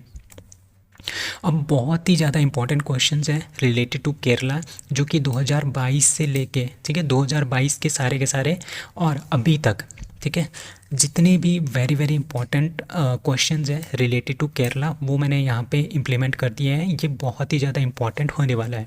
सो वर्ल्ड का फर्स्ट जो पाम लीफ मैन्युस्क्रिप्ट म्यूजियम है वो इनेगोरेट किया गया है केरला में। Kerala seed farm declared as the first carbon neutral farm in India. Kerala tourism win responsible tourism global award, किसके लिए? स्ट्रीट इनिशिएटिव के लिए। Kerala first state to introduce uniform gold price, ठीक है, बेस्ड ऑन बैंक रेट। ठीक है, KSRTC bags the central government award for the best public transport services. ये केरला का Kerala state road transport corporation है जिसको पहला सबसे बेस्ट पब्लिक ट्रांसपोर्ट का अवार्ड। उसके बाद आता है होनेस्टी शॉप्स। तो होनेस्टी शॉप्स जो है कहाँ पे खोली गई है? केरला के एर्नाकुलम की जगह पे ये जो होनेस्टी शॉप्स हैं ये खोली गई है। ये स्कूल के स्टूडेंट ने लॉन्च की है प्लस पुलिस वालों ने लॉन्च की है। ठीक है, यहाँ पे क्या है? यहाँ पे शॉप्स हैं। ठीक है, तो यहाँ पे जो भी पर्सन आएगा, जो भी स्टूडेंट आएगा यहाँ पे जाएगा, यहाँ से सामान लेके जाएगा। यहाँ पे कोई भी शॉपकीपर नहीं है, ये सामान लेके यहाँ पे खुद ही अपने पैसे जो है वो रख देंगे। तो मतलब यहाँ पे कोई भी इंसान जो है वो शॉपकीपर नहीं है, तभी इनको बोला है ऑनेस्टी शॉप। ठीक है, पालाथुरुथी बोट क्लब। ठीक है, पालाथुरुथी जो बोट क्लब है ये केरला का बोट क्लब है जिन्होंने नेहरू ट्रॉफी जीती है। तो नेहरू ट्रॉफी एक बोटिंग का कंपटीशन है जो कि केरला में बहुत 70-80 सालों से होता आ रहा है। इसको नेहरू ट्रॉफी इसलिए बोलते हैं क्योंकि इसको जवाहरलाल नेहरू ने इनॉग्रेट किया था, तभी इसको नेहरू ट्रॉफी बोलते हैं। तो ये इस बार किसने जीती है? पालाथुरुथी बोट क्लब ने जीती है। Malayalam film maker KP Kumaran, उनको जो है JC डैनियल अवार्ड 2022 मिला है, जो कि केरला का हाईएस्ट फिल्म अवार्ड है। अपना याद रखना है, JC Daniel award. Kerala became the first state to have its own internet, उसका नाम है K-Phone। Kerala to launch India's first state owned OTT platform, पहली स्टेट बनी है जिसका अपना इंटरनेट है और अपना OTT प्लेटफॉर्म है। OTT प्लेटफॉर्म है सी स्पेस और अपना इंटरनेट सर्विस है K-Phone। Kerala beats West Bengal to win the Santosh trophy football. ठीक है, first ever Kerala Olympic games begins in Thiruvananthapuram. Kerala to get country's first graphene innovation centre, ये वेरी वेरी इंपॉर्टेंट क्वेश्चन है। Kerala's Kumbalangi becomes the country's first sanitary napkin free village, very very important. ठीक है, कुंबालांगी, ठीक है, याद रखना आपने। Kochi become the first city with water metro project. ठीक है, MT Vasudevan Nair awarded Kerala's highest civilian award. SR Sakthidharan award Kerala's कौन सा है? स्वदेशी भिमानी केसरी अवार्ड है। अट्टुकल पोंगला फेस्टिवल जो है वो कहाँ पे फेस्टिवल कहाँ पे सेलिब्रेट हो रहा है? तिरुवनंतपुरम केरला में। Kerala temple introduces robotic elephant for performing the ritual duties. Kerala first state to use robotic manhole cleaner, very very important question. Kerala high court first in the country to publish judgment on regional languages, very very important question again. Kollam district win Swaraj trophy for the best district panchayat, very very important. Kerala announces Rs 2 billion rupees scheme for the green hydrogen hubs. ठीक है, Ernakulam first district to register 10,000 new MSME। ठीक है, 10,000 नए MSME जो है वो Ernakulam district में हुए हैं, पहली डिस्ट्रिक्ट बनी है इंडिया की। All India football federation announces Kerala as the host of super cup in April 2023। Wayanad became the first district to provide basic documents to tribals, very very important question again. Kerala government allow menstrual leave for the all state universities, very important. Kerala का जो कोल्लम है became the first constitutional literal district in India, ये काफ़ी important question है। केरला से related आपके questions आते ही आते हैं। ठीक है, Kerala set up welfare board to provide the pension to MNREGA workers. ठीक है, और ये एक इंपॉर्टेंट क्वेश्चन है। Kerala became the country's first fully digital banking state. ठीक है, और Kerala get this first ever scientific bird atlas, very very important. ठीक है, अब केरला के CM कौन है? पिनरई विजयन, जो कि CPI के हैं। एंड केरला के गवर्नर है आरिफ मोहम्मद खान। और टोटल डिस्ट्रिक्ट कितनी है केरला में? 14। अब केरला के जो फेस्टिवल्स हैं वो है, जो मेन फेस्टिवल मैं गिना रहा हूँ अभी यहाँ पे देखो, अतुकल पोंगला फेस्टिवल भी है।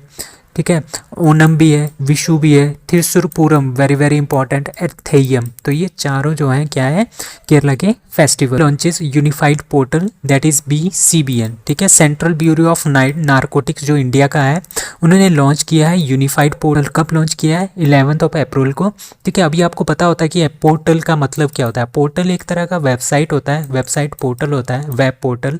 वहाँ पे सारी की सारी जानकारी जो है वो किससे रिलेटेड होती है? उस पोर्टल से रिलेटेड होती है, ठीक है। और इसको इनॉग्रेट किसने किया? श्री संजय मल्होत्रा जो रेवेन्यू सेक्रेटरी है, ठीक है। अभी आपको पता है कि आज़ादी का अमृत महोत्सव हम मना रहे हैं, उसके उपलक्ष्य पे जो है ये डिजिटल इंडिया को बढ़ावा देने के लिए हमने ये पोर्टल जो है लॉन्च किया है, यूनिफाइड पोर्टल, ठीक है। तो this portal is the one step solution for licensing, ठीक है, and EXIM authorisation issued by the bureau. मतलब कि जो सेंट्रल ब्यूरो ऑफ नारकोटिक्स है, नारकोटिक्स एंड ड्रग्स, ठीक है, central bureau of narcotics and drugs है, अगर उसने किसी को भी लाइसेंस प्रोवाइड करना है इंडिया में, ठीक है, ड्रग से रिलेटेड, नारकोटिक्स से रिलेटेड, या फिर ऑथराइजेशन प्रोवाइड करनी है, तो वो सारी की सारी इस वेब पोर्टल पे जाके वो अपने क्वेरी कर सकते हैं और वहाँ से उनको इसका सोल्यूशन भी मिल जाएगा, ठीक है। This portal is design to create efficiency, transparency and accountability among the users of the department to promote the growth of the drugs and pharma sector, boost economy for the Atmanirbhar Bharat and meet the needs of the pharma chemical industries. जो central bureau of narcotics and drugs है ना, वो उसका काम क्या होता है? उसका मेन काम ये होता है कि उसने जो ड्रग्स हैं, ठीक है, पूरे के पूरे इंडिया में जो दवाइयाँ हैं, ड्रग्स हैं, फार्मा सेक्टर है, उसको ज़्यादा से ज़्यादा इंक्रीज़ करना है, उसको रेगुलेट करना है। उसमें गलत दवाइयाँ नहीं बननी चाहिए, गलत फार्मा सेक्टर में गलत चीज़ें नहीं आनी चाहिए। ये सारा का सारा काम कौन करता है? ये सारा का सारा काम करता है सेंट्रल ब्यूरो ऑफ नारकोटिक्स। और साथ में ये लाइसेंस भी प्रोवाइड करता है, ऑथराइजेशन भी प्रोवाइड करता है दवाइयों से रिलेटेड। तो ये सारे के सारे काम अब यूनिफाइड पोर्टल पे होंगे, जो कि लॉन्च किया गया है किसके द्वारा? सेंट्रल ब्यूरो ऑफ नारकोटिक्स के द्वारा, ठीक है। तो CBN is a nodal agency of the government of India responsible for किसके लिए? कंट्रोलिंग द प्रोडक्शन, मतलब कि जितनी भी ड्रग्स बनती है, जितनी भी दवाइयाँ बनती है, उनका प्रोडक्शन को रोकना या फिर उनके प्रोडक्शन को बढ़ाना, उसका ट्रेड करना, उसका कंजप्शन करना, ये सारा का सारा काम होता है CBN का, that is central bureau of narcotics का। ये एस्टेब्लिश हुआ था 1935 में और इसका हेडक्वार्टर है ग्वालियर, मध्य प्रदेश में। India's first semi high speed regional rail service named that is C rapid X. So rapid X जो है वो इंडिया की first semi high speed regional rail service का नाम दिया गया है, ठीक है। तो India's first semi high speed regional rail services, ठीक है, उसका नाम रखा है रैपिड एक्स बाय, किसने रखा है? National capital region transport corporation, that is NCRTC ने इसका नाम रखा है, ठीक है। तो अभी आपको पता है कि रैपिड का मतलब होता है फास्ट, एक्स का मतलब है यहाँ पे जनरेशन, ठीक है। जिस तरह से हमारे पास नेक्स्ट जनरेशन आती है, नेक्स्ट जनरेशन की न्यू टेक्नोलॉजीज आती है, तभी इसका नाम हमने रैपिड एक्स रखा है। ये ईजी भी है बोलने के लिए, ठीक है। It also represents youth, optimism and energy, ठीक है। तो रैपिड एक्स की जो पहली सर्विस है वो कहाँ से कहाँ तक चलेगी? इस तरह की जो रेल है वो चलेगी दिल्ली से गाजियाबाद, गाजियाबाद से मेरठ, ठीक है। तो ये पहला रूट है किसका? Semi high speed regional rail service का, जिसका नाम है रैपिड एक्स।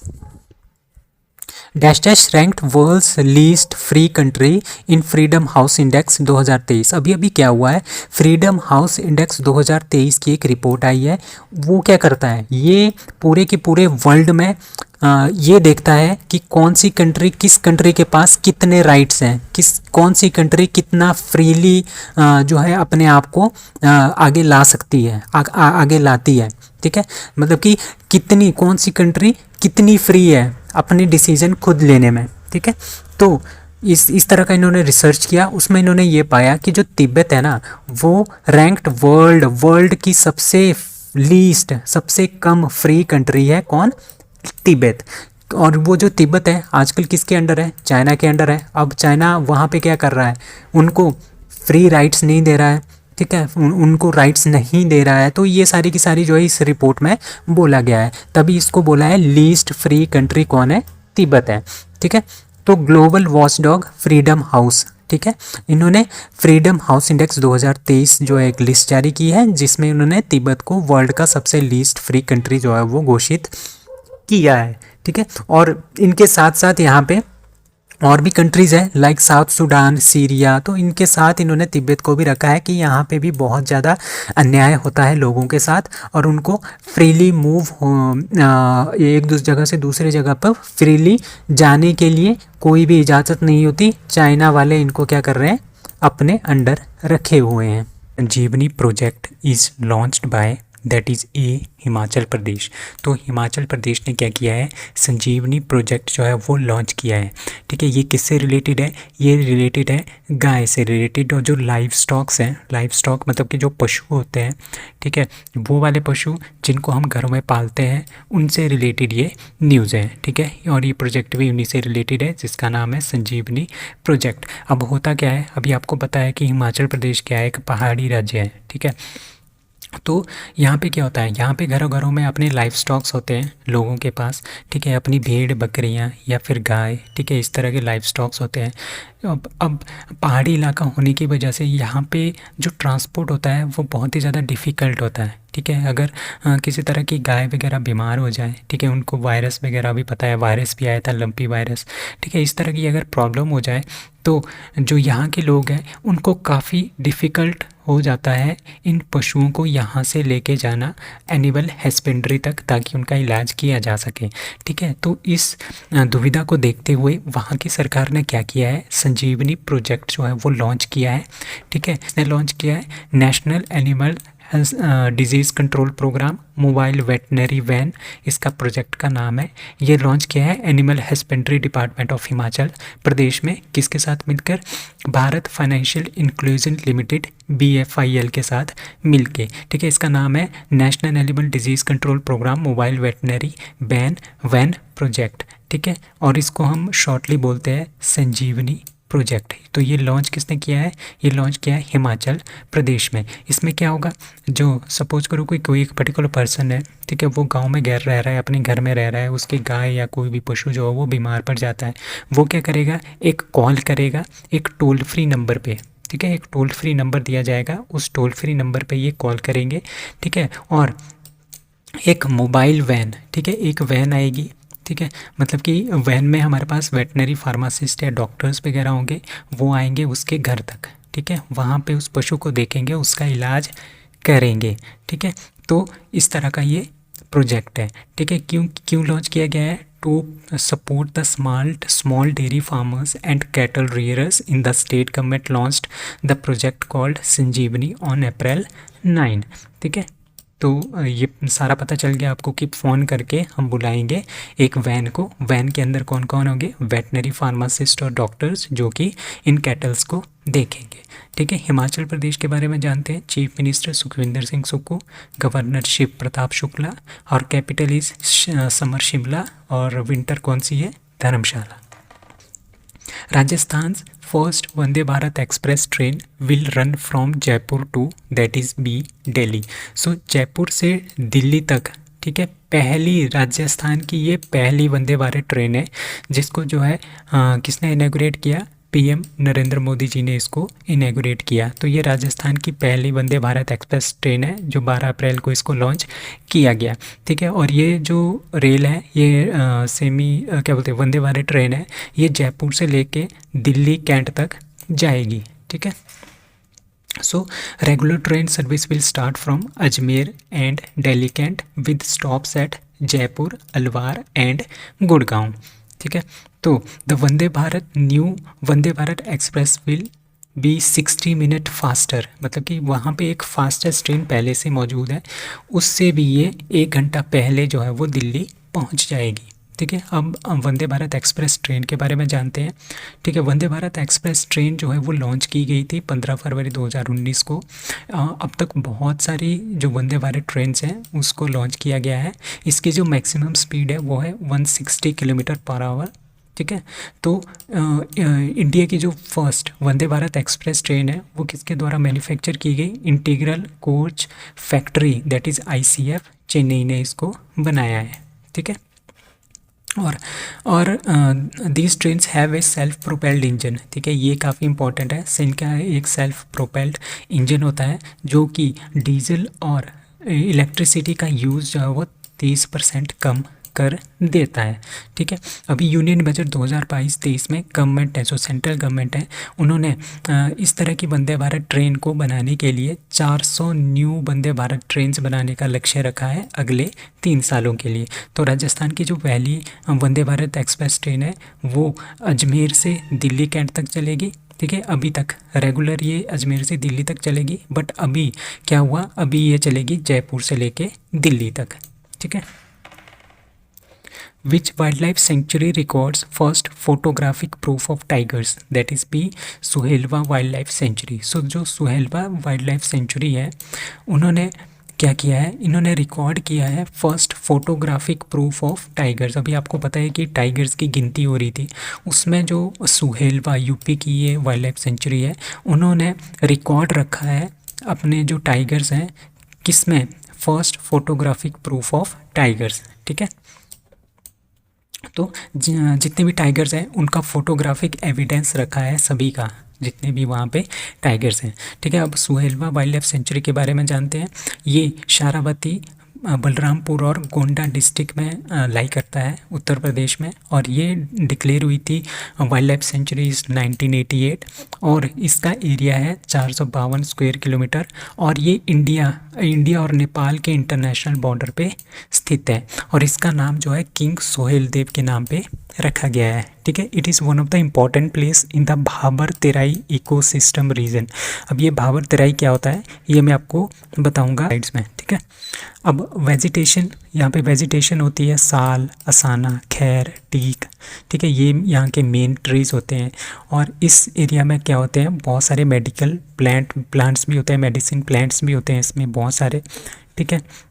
सफ़ेद मसूली, काली मसूली, पाइपरवाला, लौंगम और अधतोता वसिका भी इसमें पाए जाते हैं। और फोना यहाँ पे क्या पाए जाते हैं, यहाँ पे leopard, bear, wolf, hyena, jackal, wild bear, sambar, तो और स्पॉटेड डियर, ये सब जो है यहाँ पे पाए जाते हैं इस वाइल्ड लाइफ सेंचुरी में, जिसका नाम है सुहेलवा वाइल्ड लाइफ सेंचुरी। अब भाबर और तेराई रीजन के बारे में जानते हैं, ठीक है। जो भाबर, तेराई और भांगर एंड खादर, ये 4 टाइप के रीजन्स होते हैं, ठीक है। अभी आपको पता है हिमालय के बारे में सबको पता है, ठीक है। सबसे बड़ा जो हिमालय होता है उसको बोलते हैं हम ट्रांस हिमालय। उसके बाद जो छोटे छोटे हिमालय आते हैं उसको बोलते हैं मिड हिमालय, ठीक है। और फिर बिल्कुल ही छोटे छोटे आते हैं उनको बोलते हैं शिवालिक, ठीक है। अब जो जितनी भी नदियां हैं वो पहाड़ों से आती है, ठीक है। सपोज करो नदी यहाँ से आ रही है और वो शिवालिक्स में पहुँच गई है। अब शिवालिक से वो नीचे आएगी, शिवालिक से नीचे सारा का सारा क्या है, प्लेन है, प्लेन एरिया है ना, ठीक है। तो यहाँ से आएगी, जैसे वो यहाँ पे एंटर होती है, यहाँ पे क्या होता है, यहाँ पे इनको प्लेन मिल जाता है, तो इसकी वजह से जितने भी ये बड़े बड़े पत्थर अपने साथ लेके आती है ना ऊपर से, ये सारे के सारे यहाँ पे डिपॉजिट कर देते हैं सारे के सारे पत्थर को, और जो खुद नदी है वो इन पत्थरों के नीचे से बहना स्टार्ट कर देती है। तो इस रीजन को बोलते हैं हम भाबर, ठीक है। सिंस यहाँ पे बहुत बड़े बड़े पत्थर हैं, इसकी वजह से यहाँ पे नॉट गुड फॉर कल्टीवेशन, ये कल्टीवेशन के लिए उतना अच्छा नहीं होता। और ये भाबर प्लेन कहाँ कहाँ पे है, शिवालिक फ्रॉम जम्मू से लेके आसाम तक, ठीक है। जम्मू से लेके जो आसाम तक का एरिया है वहाँ तक ये फैले हुए हैं भाबर प्लेन्स, ठीक है। The area is popular with big trees with large roots, ठीक है। अब मैंने यही यहाँ पे बताया है आपको, इस वाली फ़ोटो में देखिए, ये हिमालय है, ये शिवालिक है, शिवालिक के नीचे आपका देखो ये एरिया है, यहाँ पे बड़े बड़े पत्थर हैं, ठीक है। इसके नीचे में से क्या चली जाएगी, नदी चली जाएगी, ठीक है। और यहाँ पे इस एरिया को बोलते हैं हम भाबर। अब क्या हुआ, कहीं ना कहीं तो नदी निकलेगी, ठीक है। यहाँ पे नदी जो है बाहर निकलती है और अपने साथ जो छोटे छोटे कण होती है उनको डिपॉजिट कर देती है यहाँ पे, ठीक है। यहाँ पे दलदल होता है, काफ़ी ज़्यादा दलदल होता है तेराई रीजन में, ठीक है, क्योंकि एकदम से यहाँ पे सारा का सारा पानी निकल आता है, जिसकी वजह से यहाँ पे दलदल होता है, काफ़ी ज़्यादा मॉइस्चर होता है, ठीक है।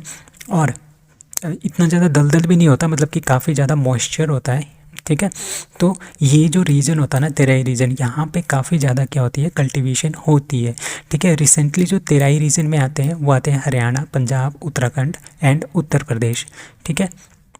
और यहाँ पे ह्यूमस भी ज़्यादा होती है और ऑर्गेनिक मैटर भी काफ़ी ज़्यादा होता है यहाँ की मिट्टी में, जिसकी वजह से ये कल्टीवेशन में बहुत ही ज़्यादा अच्छा माना जाता है। ठीक है, तेराई रीजन, ठीक है, मतलब कि भाबर के नीचे आता है तेराई रीजन। तो तेराई रीजन के बारे में पता चल गया। तो जो तेराई रीजन है यहाँ पे कल्टीवेशन होती है वीट, राइस, मेज़ और शुगर केन वगैरह की कल्टीवेशन यहाँ पे की जाती है। अब आगे आगे ये नदी जाएगी। ठीक है, अब सपोज करो ये नदी है यहाँ पे। ठीक है, हाँ, अब मैं आपको यहीं पे बताता हूँ। ये है नदी। ठीक है, ये नदी है। ठीक है, अब नदी नदी आपसे ऊपर से आ रही है और ये ऐसे करके रखो इसको, नदी को। ठीक है, अब ये नदी है, अपने साथ डिपॉजिट इसके साथ, इसके पास और भी छोटे छोटे डिपॉजिट्स हैं, इसके पास बहुत छोटे छोटे डिपॉजिट्स हैं। तो ये डिपॉजिट्स क्या करते जाएंगे, जो ये नदी है अपने आसपास जो है वो डिपॉजिट इकट्ठा करते जाएंगे। ठीक है, तो इन डिपॉजिट्स को बोलते हैं हम खादर। ठीक है, अब सपोज करो काफ़ी ज़्यादा टाइम हो गया इस नदी को बहते बहते। अब जो ये डिपॉजिट्स हैं, ठीक है, यहाँ पे क्या आएंगे, यहाँ पे नए डिपॉजिट्स आएंगे। तो ये जो पुराने डिपॉजिट्स हैं ना, ये आगे आगे शिफ्ट होना स्टार्ट कर देते हैं। ठीक है, ये यहाँ पे पहुँच के और जो इनकी जगह पे आएंगे वो नए डिपॉजिट्स आएंगे। जो नए डिपॉजिट्स आते हैं उनको बोलते हैं हम खादर। जो पुराने डिपॉजिट्स रह जाते हैं उनको बोलते हैं हम भांगर। ठीक है, और ये जो खादर और भांगर वाला एरिया होता है ना, वो बहुत ही ज़्यादा फर्टाइल होता है, क्योंकि ये बिल्कुल नई मिट्टी होती है और ये कल्टीवेशन के लिए बहुत ही ज़्यादा इंपॉर्टेंट होता है। सो भांगर प्लेन मैंने यहाँ पे बताया है, अलूवियल सॉइल होती है। जहाँ पे भी अलूवियल सॉइल होती है वो बहुत ही ज़्यादा अच्छी होती है आपके कल्टीवेशन के लिए। ठीक है, और फ्लड से भी दूर होता है भांगर वाला रीजन। ठीक है, ये रिच होता है ह्यूमस में और ये बहुत ही ज़्यादा high yield and rich amount of minerals इसमें होते हैं और ह्यूमस होती है सॉइल में। ठीक है, इसमें कैल्शियम कार्बोनेट भी होता है जिसको हम कानकार्स भी बोलते हैं। ठीक है, और खादर प्लेन क्या है, खादर आपको पता ही है, जो नदी के बिल्कुल पास है। ठीक है, ये इसको हम सिल्ट भी बोलते हैं, मड भी बोलते हैं, क्ले भी बोलते हैं, सैंड, रेत भी बोलते हैं हम इसको। यहाँ पे शुगर केन, राइस, व्हीट, मेज़ और ऑयल सीड्स की खेती की जाती है। ठीक है, जो नदी के बिल्कुल पास है उसको बोलते हैं हम खादर। जो नदी से थोड़ा दूर प्लेन्स बनते हैं उनको बोलते हैं हम भांगर। तो ये सारा का सारा आपने याद रखना है। It is very very important geography के पर्सपेक्टिव से। We state government announces V D. Savarkar's birth anniversary as Swatantrata Veer गौरव दिन। ठीक है, ये किया है महाराष्ट्र ने। ठीक है, तो जो महाराष्ट्र की गवर्नमेंट है उन्होंने क्या किया है, उन्होंने वी.डी. सावरकर का जो जन्मदिन है उसको बोला है कि हम इसको मनाएंगे स्वतंत्रता वीर गौरव दिन। ठीक है, कब होता है वी.डी. सावरकर का जन्मदिन, वो होता है 28 मई को। ठीक है, तो वी.डी. सावरकर का पूरा नाम है विनायक दामोदर सावरकर। तो 28 मई को ये मनाएंगे, क्या मनाएंगे, स्वतंत्रता वीर गौरव दिन on the birth anniversary of VD. Savarkar. ठीक है, कहाँ पे, महाराष्ट्र में। ठीक है, तो जो ये वी.डी. सावरकर, आपने काफ़ी नाम भी सुना होगा इनका, कांग्रेस वाले लगातार इनका नाम लेते रहते हैं क्योंकि ये एक तरह के हिंदूवादी थे। ठीक है, इन्होंने कंसेप्ट ऑफ हिंदुत्व लेके आए थे to create Hindu nationalist identity of India. India को हिंदू नेशनल बनाने के लिए इनका काफ़ी ज़्यादा मोटिव था। ठीक है, और इनके जो ये जो क्या बोलते हैं, ये जो दिन है स्वतंत्रता वीर गौरव दिन, ये इसीलिए मनाया जाएगा क्योंकि ताकि ज़्यादा से ज़्यादा इनके जो थॉट्स हैं वो प्रमोट हो, वो प्रोपेगेट हो। ठीक है, लोगों के बीच में, लोगों को इनके बारे में ज़्यादा से ज़्यादा पता चले, इनका कंट्रीब्यूशन क्या था इंडिया के इंडिपेंडेंस में उसका पता चले, इनकी आइडियोलॉजी क्या थी। ठीक है, इन्होंने क्या क्या सोशल रिफॉर्म किए और अनटचेबिलिटी को दूर करने के लिए इन्होंने क्या काम किया, ताकि लोगों को ये सारा का सारा जो चीज़ें जो है वो पता चले। ठीक है, तो Veer Savarkar was an Indian freedom fighter. ये पॉलिटिशियन भी थे जिन्होंने इंडिया इंडिपेंडेंस के स्ट्रगल में काफ़ी इंपॉर्टेंट रोल प्ले किया था। वो 28 मई 1883 में भागूर विलेज, नासिक डिस्ट्रिक्ट, महाराष्ट्र में पैदा हुए थे। और इनकी बुक्स है, आपने याद रखना है, वेरी वेरी इंपॉर्टेंट बुक्स है ये काफ़ी आती भी है। The Indian war of independence of 1857 ये इन्होंने लिखी है। अब 6 glorious ages of Indian history and Hindutva, वो इज़ हिंदू। ठीक है, तो ये सारी की सारी बुक्स है वी.डी. सावरकर जी की। Which country records world's first human death of H3N8 bird flu. तो अभी आपको पता है कि वर्ल्ड फ्लू काफ़ी ज़्यादा चल रहा है, ठीक है। तो H3N8 जो बर्ड फ्लू है उसकी वजह से एक डेथ हुई है पहली बार, ठीक है। वो डेथ हुई है कहाँ पे? चाइना में। तो चाइना में एक लेडी है 56 ईयर्स ओल्ड, उसको बर्ड फ्लू हो गया था, ठीक है। अभी आपको पता है कि जो बर्ड फ्लू होता है ना वो ह्यूमंस में होता नहीं है, ये बहुत ही रेयर चांस होता है, ठीक है। बहुत ही ज़्यादा रेयर चांस होता है कि ह्यूमन को इन्फेक्टेड करे, ठीक है। तो इसमें क्या हुआ है, इसमें 3 और लोग अभी इन्फेक्टेड हैं और चौथी ये भी थी इन्फेक्टेड थी, बट इनकी क्या होगी, डेथ हो गई है। तो वर्ल्ड हेल्थ ऑर्गेनाइजेशन ने ये रिपोर्ट किया है कि गोंगडोंग जो साउदर्न प्रोविंस है चाइना का, वहाँ पे बर्ड फ्लू से एक डेथ हुई है, ठीक है। She is a 56 years old lady, ठीक है। जो और किससे मरी है ये? H3N8 सब टाइप जो एवियन इन्फ्लुएंजा है उससे इनकी डेथ हुई है, ठीक है।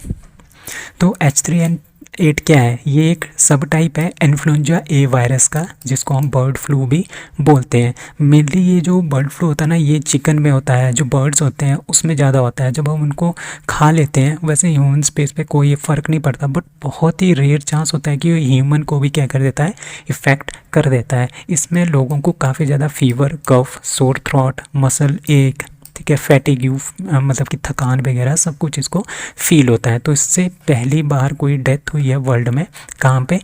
चाइना में, ठीक है।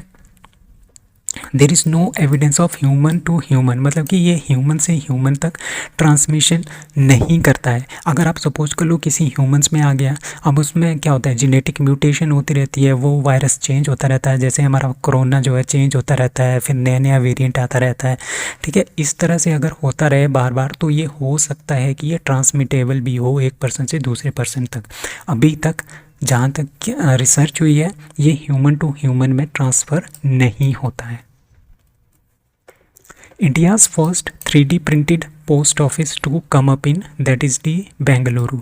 सो बेंगलुरु में हमारे पास इंडिया का पहला 3D प्रिंटेड पोस्ट ऑफिस जो है वो बन रहा है। अब 3D प्रिंटिंग क्या होती है? इस तरह की प्रिंटिंग होती है, ये है 3D प्रिंटिंग, ठीक है। इसमें क्या होता है, इसमें एक क्या होता है, इसमें एक कंटेनर होता है, ठीक है। सपोज़ करो हमने जिस मटेरियल से ये दीवार बनानी है वो मटेरियल हमने इस कंटेनर में डाल दिया है। अब हमारे पास एक कंप्यूटर है, ठीक है, ये कंप्यूटर है ये, ठीक है, और ये प्रिंटर है, ठीक है, ये वाला प्रिंटर, ठीक है।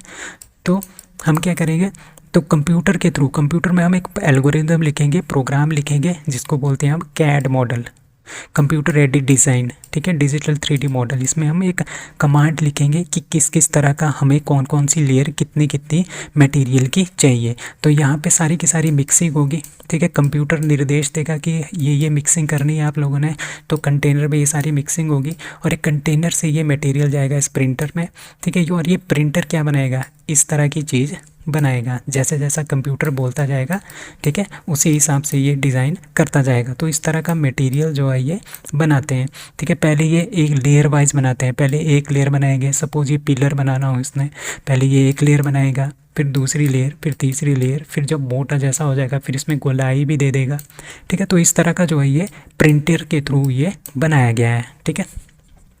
इसका मेन काम क्या है, इसका ये है कि इसमें 30 से 40% कम खर्चा आता है, ठीक है। अगर इसी तरह की बिल्डिंग बनानी हो तो 30 से 40% खर्चा ज़्यादा होना था, बट अब क्या हुआ, 1100 स्क्वायर फीट में पोस्ट ऑफिस की कॉस्ट जो है वो 23 लाख रुपए, मात्र 23 लाख रुपए में ये पूरी की पूरी बिल्डिंग बनेगी, 3 मंजिला, ठीक है। वैसे इसमें कितना करोड़ लगता है आपको पता ही है, ठीक है। तो ये 3 स्टोरी पोस्ट ऑफिस है, ठीक है। तो मैंने आपको बता दिया किस तरह से 3D प्रिंटेड ऑफिस जो है बनाए जाते हैं। तो इस तरह से ये ऑफिस बनाए जाते हैं।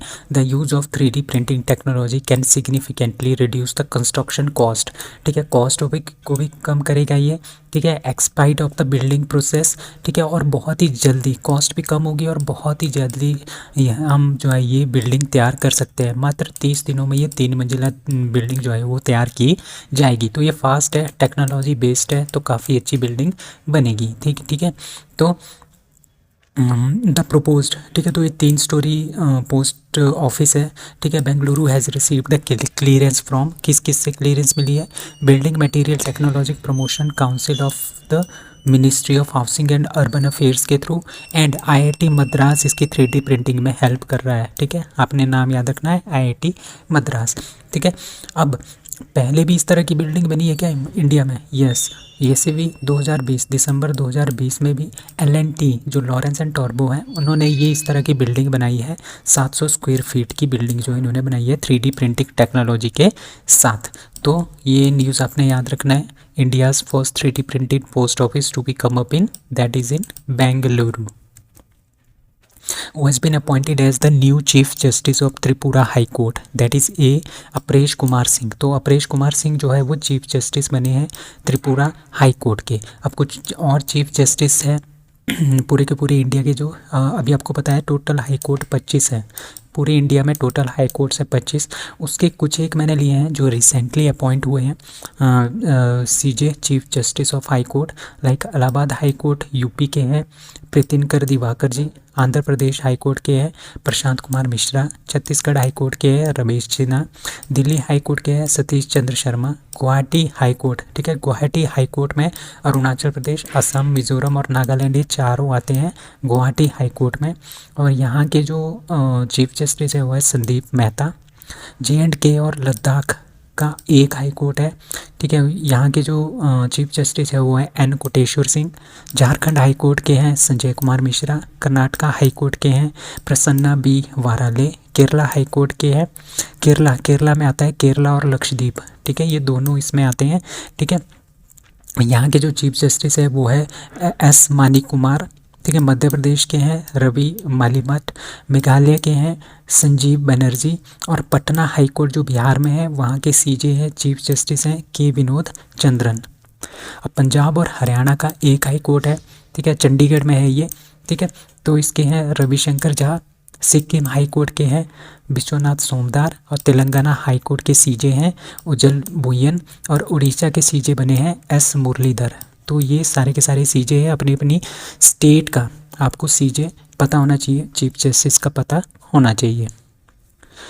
न्यू यूरेनियम आइसोटोप्स जिसका नाम है यूरेनियम 241 किसने डिस्कवर किया है? That is Japan. तो जापान ने यूरेनियम का एक नया आइसोटोप जो है वो जनरेट, यूरेनियम 241, ठीक है, यूरेनियम में लिखा होता है 92 241, ठीक है, 92 का मतलब होता है कि इसमें जो नंबर ऑफ प्रोटॉन्स हैं एटॉमिक नंबर है या नंबर ऑफ प्रोटॉन्स है वो है 92, बट जो ये 241 है इसका मतलब क्या होता है? इसका मतलब होता है कि इसका जो मास है वो है 241, ठीक है, एटॉमिक नंबर है 92 और इसका मास नंबर है 241, ठीक है, और ये यूरेनियम का ही एक आइसोटोप है, ठीक है, जिस तरह से U234 है, U235 है, यूरेनियम 238 है, इसी तरह से यूरेनियम 241 डिस्कवर किया है जापान ने, ठीक है।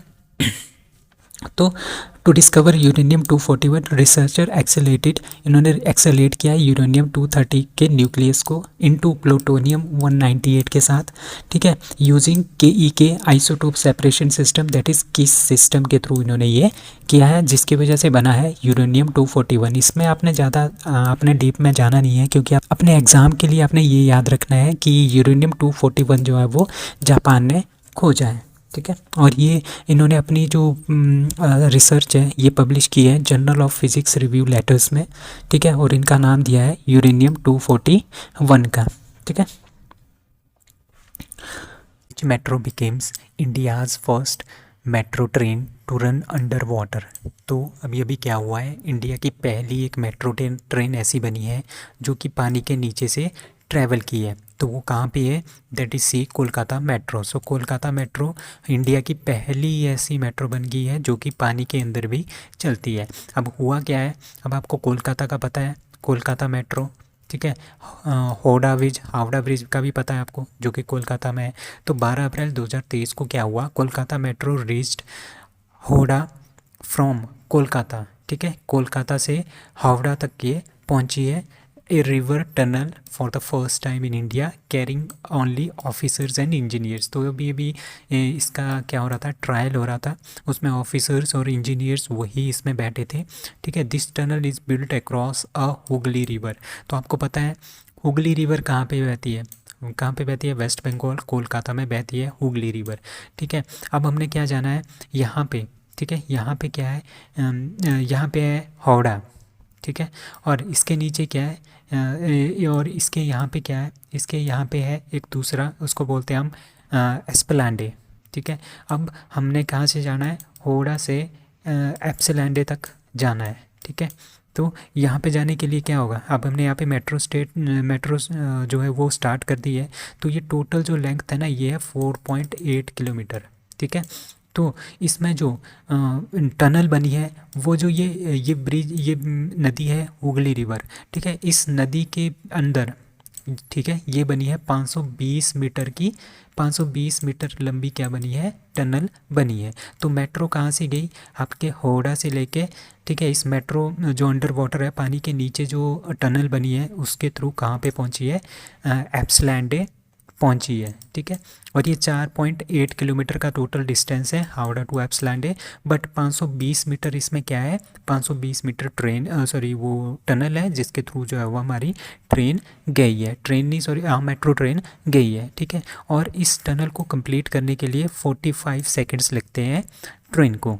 ठीक है, मेट्रो ट्रेन को। ठीक है, तो सर्विसेज ऑन दिस रूट, ठीक है, तो टोटल जो सर्विसेज है इस रूट में, जो कोलकाता मेट्रो है वो सर्विस प्रोवाइड करेगा इसी साल से। ठीक है, वंस द सर्विसेज स्टार्ट, जब से ये सर्विस स्टार्ट हो जाएगी, तो जो हावड़ा है वो बनेगा कंट्री का डीपेस्ट मेट्रो स्टेशन, जो कि 33 मीटर बिलो है सरफेस से। मतलब कि यहाँ पे आपका देखो, यहाँ पे क्या है, यहाँ पे पानी है। ठीक है, पानी से 30 मीटर नीचे जो है इसका स्टेशन बनाया गया है। ठीक है, अंडरग्राउंड स्टेशन जो है वो बनाया गया है। ठीक है, so this tunnel of Kolkata metro has been built like the Eurostar train passing through the channel tunnel in Europe between London and Paris. ठीक है, और वहाँ पे क्या होगी, लंदन और पेरिस के बीच में क्या है, वहाँ पे चैनल है, इंग्लिश चैनल है। ठीक है, उस चैनल के उस चैनल के बीच में क्या होता है, वहाँ पे एक क्या बोलते हैं, टनल बनी है। ठीक है, और उसके बीच में क्या जाती है, ट्रेन जाती है। ठीक है, तो उसको बोलते हैं हम यूरोस्टार ट्रेन्स। ठीक है, यूरोस्टार ट्रेन जो है यहाँ से जाती है लंदन से पेरिस तक। तो इसी की तर्ज पे हमने ये मेट्रो ट्रेन जो है वो अंडर वाटर चलाई है, कहाँ पे, कोलकाता में, दैट इज़ KMRC के under, that is Kolkata metro rail corporation के under.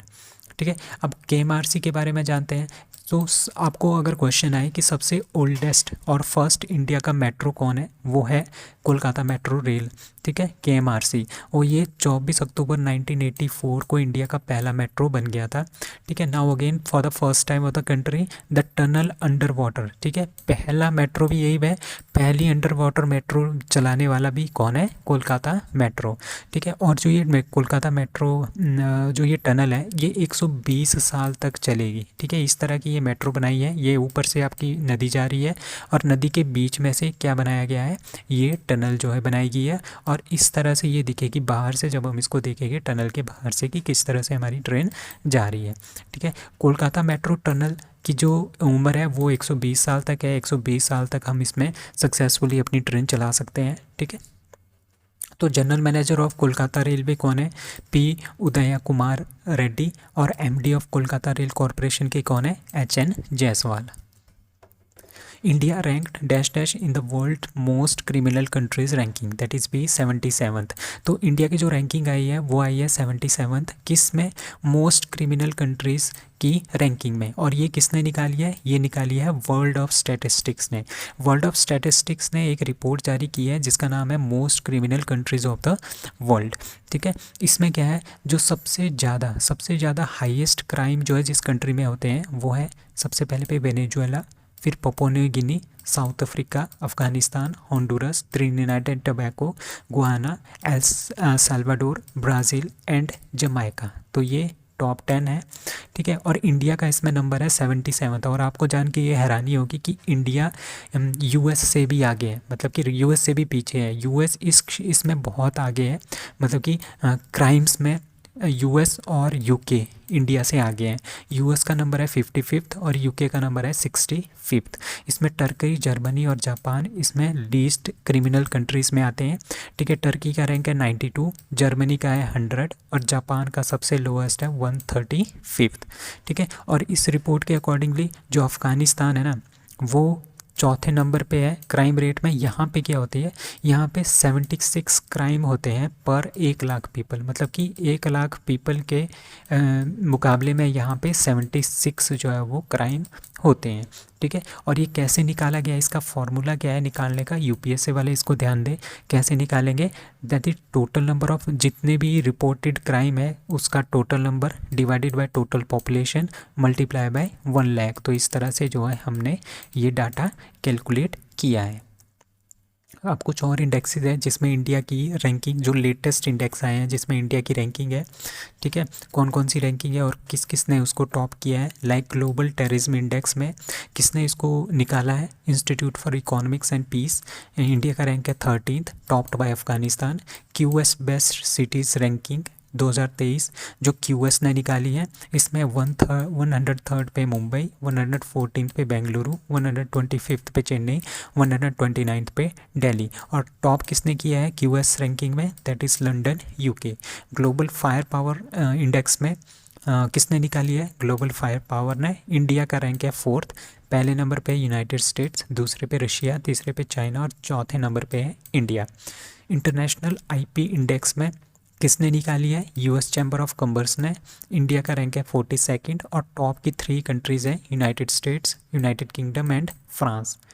Crypto currency adoption rank 2023 जो कि निकाली है हेज विद क्रिप्टो रिसर्च ने। इंडिया का रैंक है 7th, टॉप 3 कंट्रीज़ हैं ऑस्ट्रेलिया, यूएसए एंड ब्राज़ील।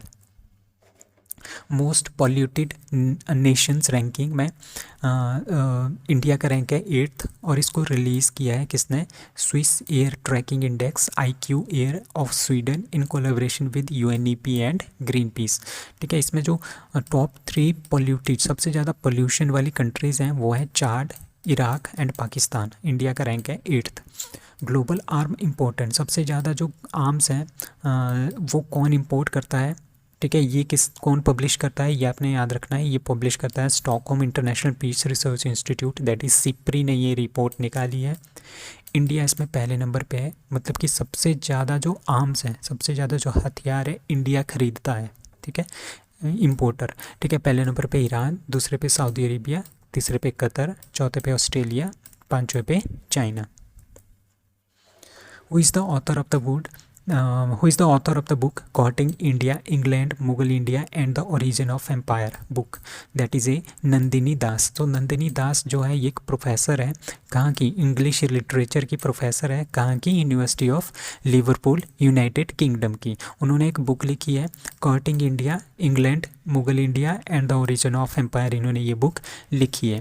ठीक है, इस बुक में इन्होंने ये बताया है कि जिस तरह से मुगल, जैसे मुगल इंडिया था, ठीक है, बाहर से क्या आए, ब्रिटिशर्स आए। ठीक है, तो किस तरह से ब्रिटिशर्स और मुग़ल इंडिया के बीच में किस तरह से हमारा कल्चर का आदान प्रदान हुआ, हमारे एजुकेशन का आदान प्रदान हुआ। और ठीक है, ये सारी की सारी चीज़ें जो इस बुक में बताई गई है।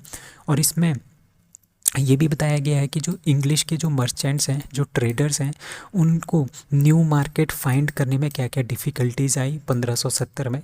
और इसमें एक ऑथर और है जिसका नाम है रिचर्ड हैक्ल्यूट्स, जो कि हिस्ट्री के एक बहुत ही ज़्यादा क्या थे, इन्होंने एक बुक लिखी थी principal navigations voyages traffic and discoveries of the English nation. मतलब कि जो इंग्लिश नेशन है, ब्रिटेन है, वो किस तरह से कैसी ट्रेड करके कैसी नेविगेशन यूज़ करते थे, किस तरह का ट्रैफिक यूज़ करते थे और किस तरह से हमारा जो नेशन है वो बना है।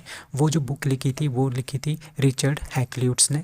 ठीक है, तो रिचर्ड हैक्ल्यूट्स के जो व्यूज़ हैं उनसे इंस्पायर होते हुए भी इन्होंने ये वाली बुक जो है ये लिखी है। ठीक है, more about the books about 2023 में जो बुक्स निकली हैं उनके बारे में जानते हैं। War and women, very very important, जो कि M.A. हसन ने लिखी है। Basu Chatterjee and middle of the road cinema, ये लिखी है अनिरुद्ध भट्टाचार्य जी ने। गांधी पॉलिटिक्स एंड सेक्ट, ये लिखी है पीयूष बाबेले ने। Phulange Lekhakant Chhetri, writer from Darjeeling. A matter of heart, education in India, written by Anurag Behar. Bipin, the man behind the uniform, Rachna Bisht Rawat ने लिखी है। As good as my word, that is KM Chandrasekhar ने लिखी है। Mundaka Upanishad, very very important, the gateway to eternity, ये लिखी है doctor Karam Singh, ex MPs। Gaunt paintings gets GI tags. It is associated with, that is C, Madhya Pradesh. सो जो गॉन्ट पेंटिंग्स हैं कहाँ की, मध्य प्रदेश की, उनको GI टैग जो है वो मिल गया है। GI का मतलब क्या होता है, जियोग्राफिकल इंडिकेशन टैग, ठीक है। तो गॉन्ट पेंटिंग्स कहाँ की, मध्य प्रदेश की, उनको GI टैग जो है वो मिल गया है, ठीक है। तो जो पठानगढ़ विलेज है, डिंडोरी डिस्ट्रिक्ट, मध्य प्रदेश की, वो क्या बनाती है, वो इस तरह की गॉन्ट पेंटिंग्स जो है वो बनाती है। ये बहुत ही पुराना एक आर्ट फॉर्म है जो कि मध्य प्रदेश वाले जो पटनागढ़ विलेज है वहाँ पे ज़्यादा से ज़्यादा क्या है, ये प्रचलित है। और इसको क्या है, जैसे इसको GI टैग मिला तो इसकी वजह से क्या हुआ, स्टेट की भी रिकॉग्निशन होगी और इन कामदारों की, इन आर्टिस्ट की भी कदर होगी पूरे के पूरे इंटरनेशनल लेवल पे। और इस तरह की पेंटिंग्स, अब क्या होगा, जो इस तरह की जो पेंटिंग्स है ना, वो जो है ऑथोराइज्ड पीपल, ठीक है, जिनको GI टैग मिला हुआ है ना, GI टैग में जो नाम आए हैं, जिन्होंने ये GI टैग लिया है, वही इस तरह की गॉन्ट पेंटिंग्स जो है बना सकते हैं और गॉन्ट पेंटिंग्स के नाम पे बेच सकते हैं। इस वजह से उनको क्या होगा, काफ़ी ज़्यादा इकॉनमी वाइज उनको काफ़ी ज़्यादा फ़ायदा होगा, ठीक है। तो GI टैग किसी भी संस्था को या किसी भी एरिया को और किसी भी स्टेट को ओनली 10 साल के लिए मिलता है, ठीक है। तो GI टैग के बारे में मैंने आपको बहुत सारी वीडियोस में काफ़ी कुछ बताया भी है। तो आई होप कि आपको GI टैग के बारे में बहुत कुछ पता है, ठीक है। तो जो GI टैग है वो geographical indication of goods registration and protection act 1999 में आया था इंडिया में। और उसके बाद ये स्टार्ट हुआ था 2003 से, सितंबर 2003 से। और 2004-05 को इंडिया में पहला जो GI टैग मिला था वो मिला था दार्जिलिंग की चाय को। The 2023 Asian Wrestling Championship is being organized in, that is T, Astana, Kazakhstan. तो 2023 में जो एशियन रेसलिंग चैम्पियनशिप हो रही है वो हो रही है अस्ताना, कजाकिस्तान में, ठीक है। ऑन April 13 इंडियन रेसलर, तो इसमें इंडिया को जो रेसलर है अमन शेरावत, उन्होंने गोल्ड मेडल जीता है। पहला गोल्ड मेडल जो है इन्होंने जीता है एशियन वर्ल्ड चैम्पियनशिप में इंडिया के लिए in men's 57 category free style में एशियन रेसलिंग चैम्पियनशिप 2023 जो कि अस्ताना, कजाकिस्तान में हो रही है, ठीक है। Sherawat one gold medal by defeating अलम समान बेकोव, ठीक है। इनको ये किर्गिस्तान के हैं, इनको हरा के इन्होंने 9-4 से हरा के इन्होंने क्या जीता है, पहला गोल्ड जीता है एशियन रेसलिंग चैम्पियनशिप 2023 का इंडिया के लिए, ठीक है। The first Asian wrestling championship was, ठीक है, जो पहली एशियन रेसलिंग चैम्पियनशिप है वो ये थी 1979 में तेहरान, ईरान में। अब कुछ और रेसलर्स हैं इंडिया के, लाइक निशा दहिया, उन्होंने सिल्वर मेडल जीता है, ठीक है। निशा जो है वो फाइनल मैच किससे हारी है, जापान की अमी इशी से हारी है, ठीक है। और प्रिया मलिक को क्या मिला है, ब्रॉन्ज मेडल मिला है। अंतिम फंगल को भी क्या मिला है, सिल्वर मेडल मिला है, ठीक है। जो गोल्ड मेडल जी मिला है आपने याद रखना है, अमन शेरावत जी को गोल्ड मेडल मिला है 2023 की जो एशियन रेसलिंग चैम्पियनशिप है। अब कहाँ पे हो रही है, कजाकिस्तान में हो रही है। तो कजाकिस्तान के बारे में जानते हैं, अभी आपको यहाँ पे बताता हूँ मैं आपको, ठीक है। Kazakhstan, Uzbekistan, Kyrgyzstan, Tajikistan and Turkmenistan, ये जो 5 कंट्रीज़ है ना, इनको सेंट्रल एशियन कंट्रीज़ बोलते हैं, ठीक है। अब SCO की बात आती है, शंघाई कॉरपोरेशन ऑर्गेनाइजेशन की, ठीक है। इसके जो मेंबर्स हैं, इसके टोटल मेंबर्स हैं अभी 8, ठीक है। इंडिया, पाकिस्तान, रशिया, चाइना, ठीक है, 4 ये हो गए। और इसमें से 4 और आप ऐड कर लो, कजाकिस्तान, किर्गिस्तान, तजाकिस्तान, उज्बेकिस्तान, ठीक है। उसमें से तुर्कमेनिस्तान को हटा दो। तुर्कमेनिस्तान एक ही ऐसी सेंट्रल एशियन कंट्री है जो SCO को रिप्रेजेंट नहीं करती है, ठीक है। तो ये क्या है, एक सेंट्रल एशियन कंट्री है कजाकिस्तान, जो कि 1991 में किससे अलग हुआ था, सोवियत यूनियन, जिसको हम आजकल रशिया बोलते हैं, उससे ये अलग हुआ था। और ये 9th लार्जेस्ट कंट्री है पूरे वर्ल्ड की बाय लैंड एरिया, ठीक है। और ये कैप्सिन सी से स्टार्ट होके वेस्ट टू द अटलाई माउंटेन्स ठीक है, ईस्ट तक फैली हुई है। ठीक है, इसकी जो कैपिटल है कजाकिस्तान की वो है Nur Sultan, which was renamed from Astana. ठीक है, पहले इसका नाम था अस्ताना, फिर इसका नाम रखा नूर सुल्तान, अब फिर से इसका नाम अस्ताना रख दिया गया है। ठीक है, तो अलमाटी इसकी सबसे लार्जेस्ट सिटी है कजाकिस्तान की, जो कि इसकी कैपिटल हुआ करती थी 1990 से पहले। ठीक है, आज़ादी से पहले। तो अभी इसकी कैपिटल कहाँ पे है? अभी इसकी कैपिटल है अस्ताना में। Which institution launched the C vigil app, that is the election commission of India. तो इलेक्शन कमीशन ऑफ इंडिया ने सी विजिल ऐप जो है वो लॉन्च किया है। क्यों लॉन्च किया है? जिस तरह की बहुत सारी धांधलियाँ होती है, कभी कभी आपको पता है कि जैसे पोलिंग बूथ होता है तो वहाँ पे काफ़ी ज़्यादा क्या होती है, काफ़ी ज़्यादा हुड़दंग मचाते हैं लोग। ठीक है, काफ़ी ज़्यादा मॉडल कोड ऑफ कंडक्ट होता है, कोई इलीगल तरीके से वोटिंग करते हैं। ठीक है, कोई मतलब कि पार्शियलिटी करते हैं वोटिंग में। ठीक है, इसकी वजह से क्या होता है, इसको बोलते हैं मॉडल कोड ऑफ कंडक्ट। ठीक है, उसका वायलेशन करना। तो अगर कोई इस तरह की हरकतें करता है तो आप सी विजिल ऐप पे जाके उसकी कंप्लेंट जो है यहाँ पे कर सकते हैं। Rabbit haemorrhagic disease is prevalently spreading in which country, that is the New Zealand. ठीक है, जो ये रैबिट हेमोरहैजिक डिजीज़ है, ठीक है, ये प्रिवेंटली मतलब कि जो न्यूजीलैंड वाले हैं ना, ये जानबूझ के ये बीमारी जो है वो फैला रहे हैं। ठीक है, क्यों फैला रहे हैं? अभी आपको पता है कि न्यूजीलैंड में क्या होता है, बहुत सारा एग्रीकल्चर होता है। ठीक है, अब यहाँ पे क्या होते हैं, वाइल्ड जो रैबिट्स हैं या फिर जो पेट रैबिट्स हैं, डोमेस्टिक और जो वाइल्ड रैबिट्स हैं, वो आ जाते हैं और इनकी फसल को बर्बाद कर देते हैं, और वो इनकी संख्या बहुत ज़्यादा हो गई है। ठीक है, अब अपनी फसल को बचाने के लिए टू प्रिवेंट अपनी जो फसल है उनको प्रिवेंट करने के लिए ये ऐसा सोच रहे हैं कि ये रैबिट हेमियोमैर्जिक डिजीज़ जो है वो फैलाएंगे, जिसकी वजह से क्या हो जाएंगे, इस तरह के जो बहुत ज़्यादा इनकी संख्या होगी या रैबिट्स की, इनकी संख्या जो है वो कम हो जाए, इनको मार दिया जाए। तो ये कौन सोच रहा है करने की? That is New Zealand. Dash dash becomes first country to approve Oxford malaria vaccine for children, that is the Ghana. तो घाना ऐसी कंट्री बन गई है, पहली कंट्री बन गई है पूरे के पूरे वर्ल्ड की जिन्होंने अप्रूव किया है ऑक्सफोर्ड की मलेरिया वैक्सीन को। ठीक है, किसको? जो चिल्ड्रन है, छोटे बच्चे हैं, उनको देने के लिए उसको अप्रूव कर लिया गया है। ठीक है, तो Ghana has made the history becoming the first country to approve the highly effective malaria vaccine developed by scientist at the university of Oxford in the UK. तो यूनिवर्सिटी ऑफ ऑक्सफोर्ड में ये जो है वो यूके में है, वहाँ पे बैठे साइंटिस्ट ने इसको बनाया है। ये मलेरिया की एक वैक्सीन है।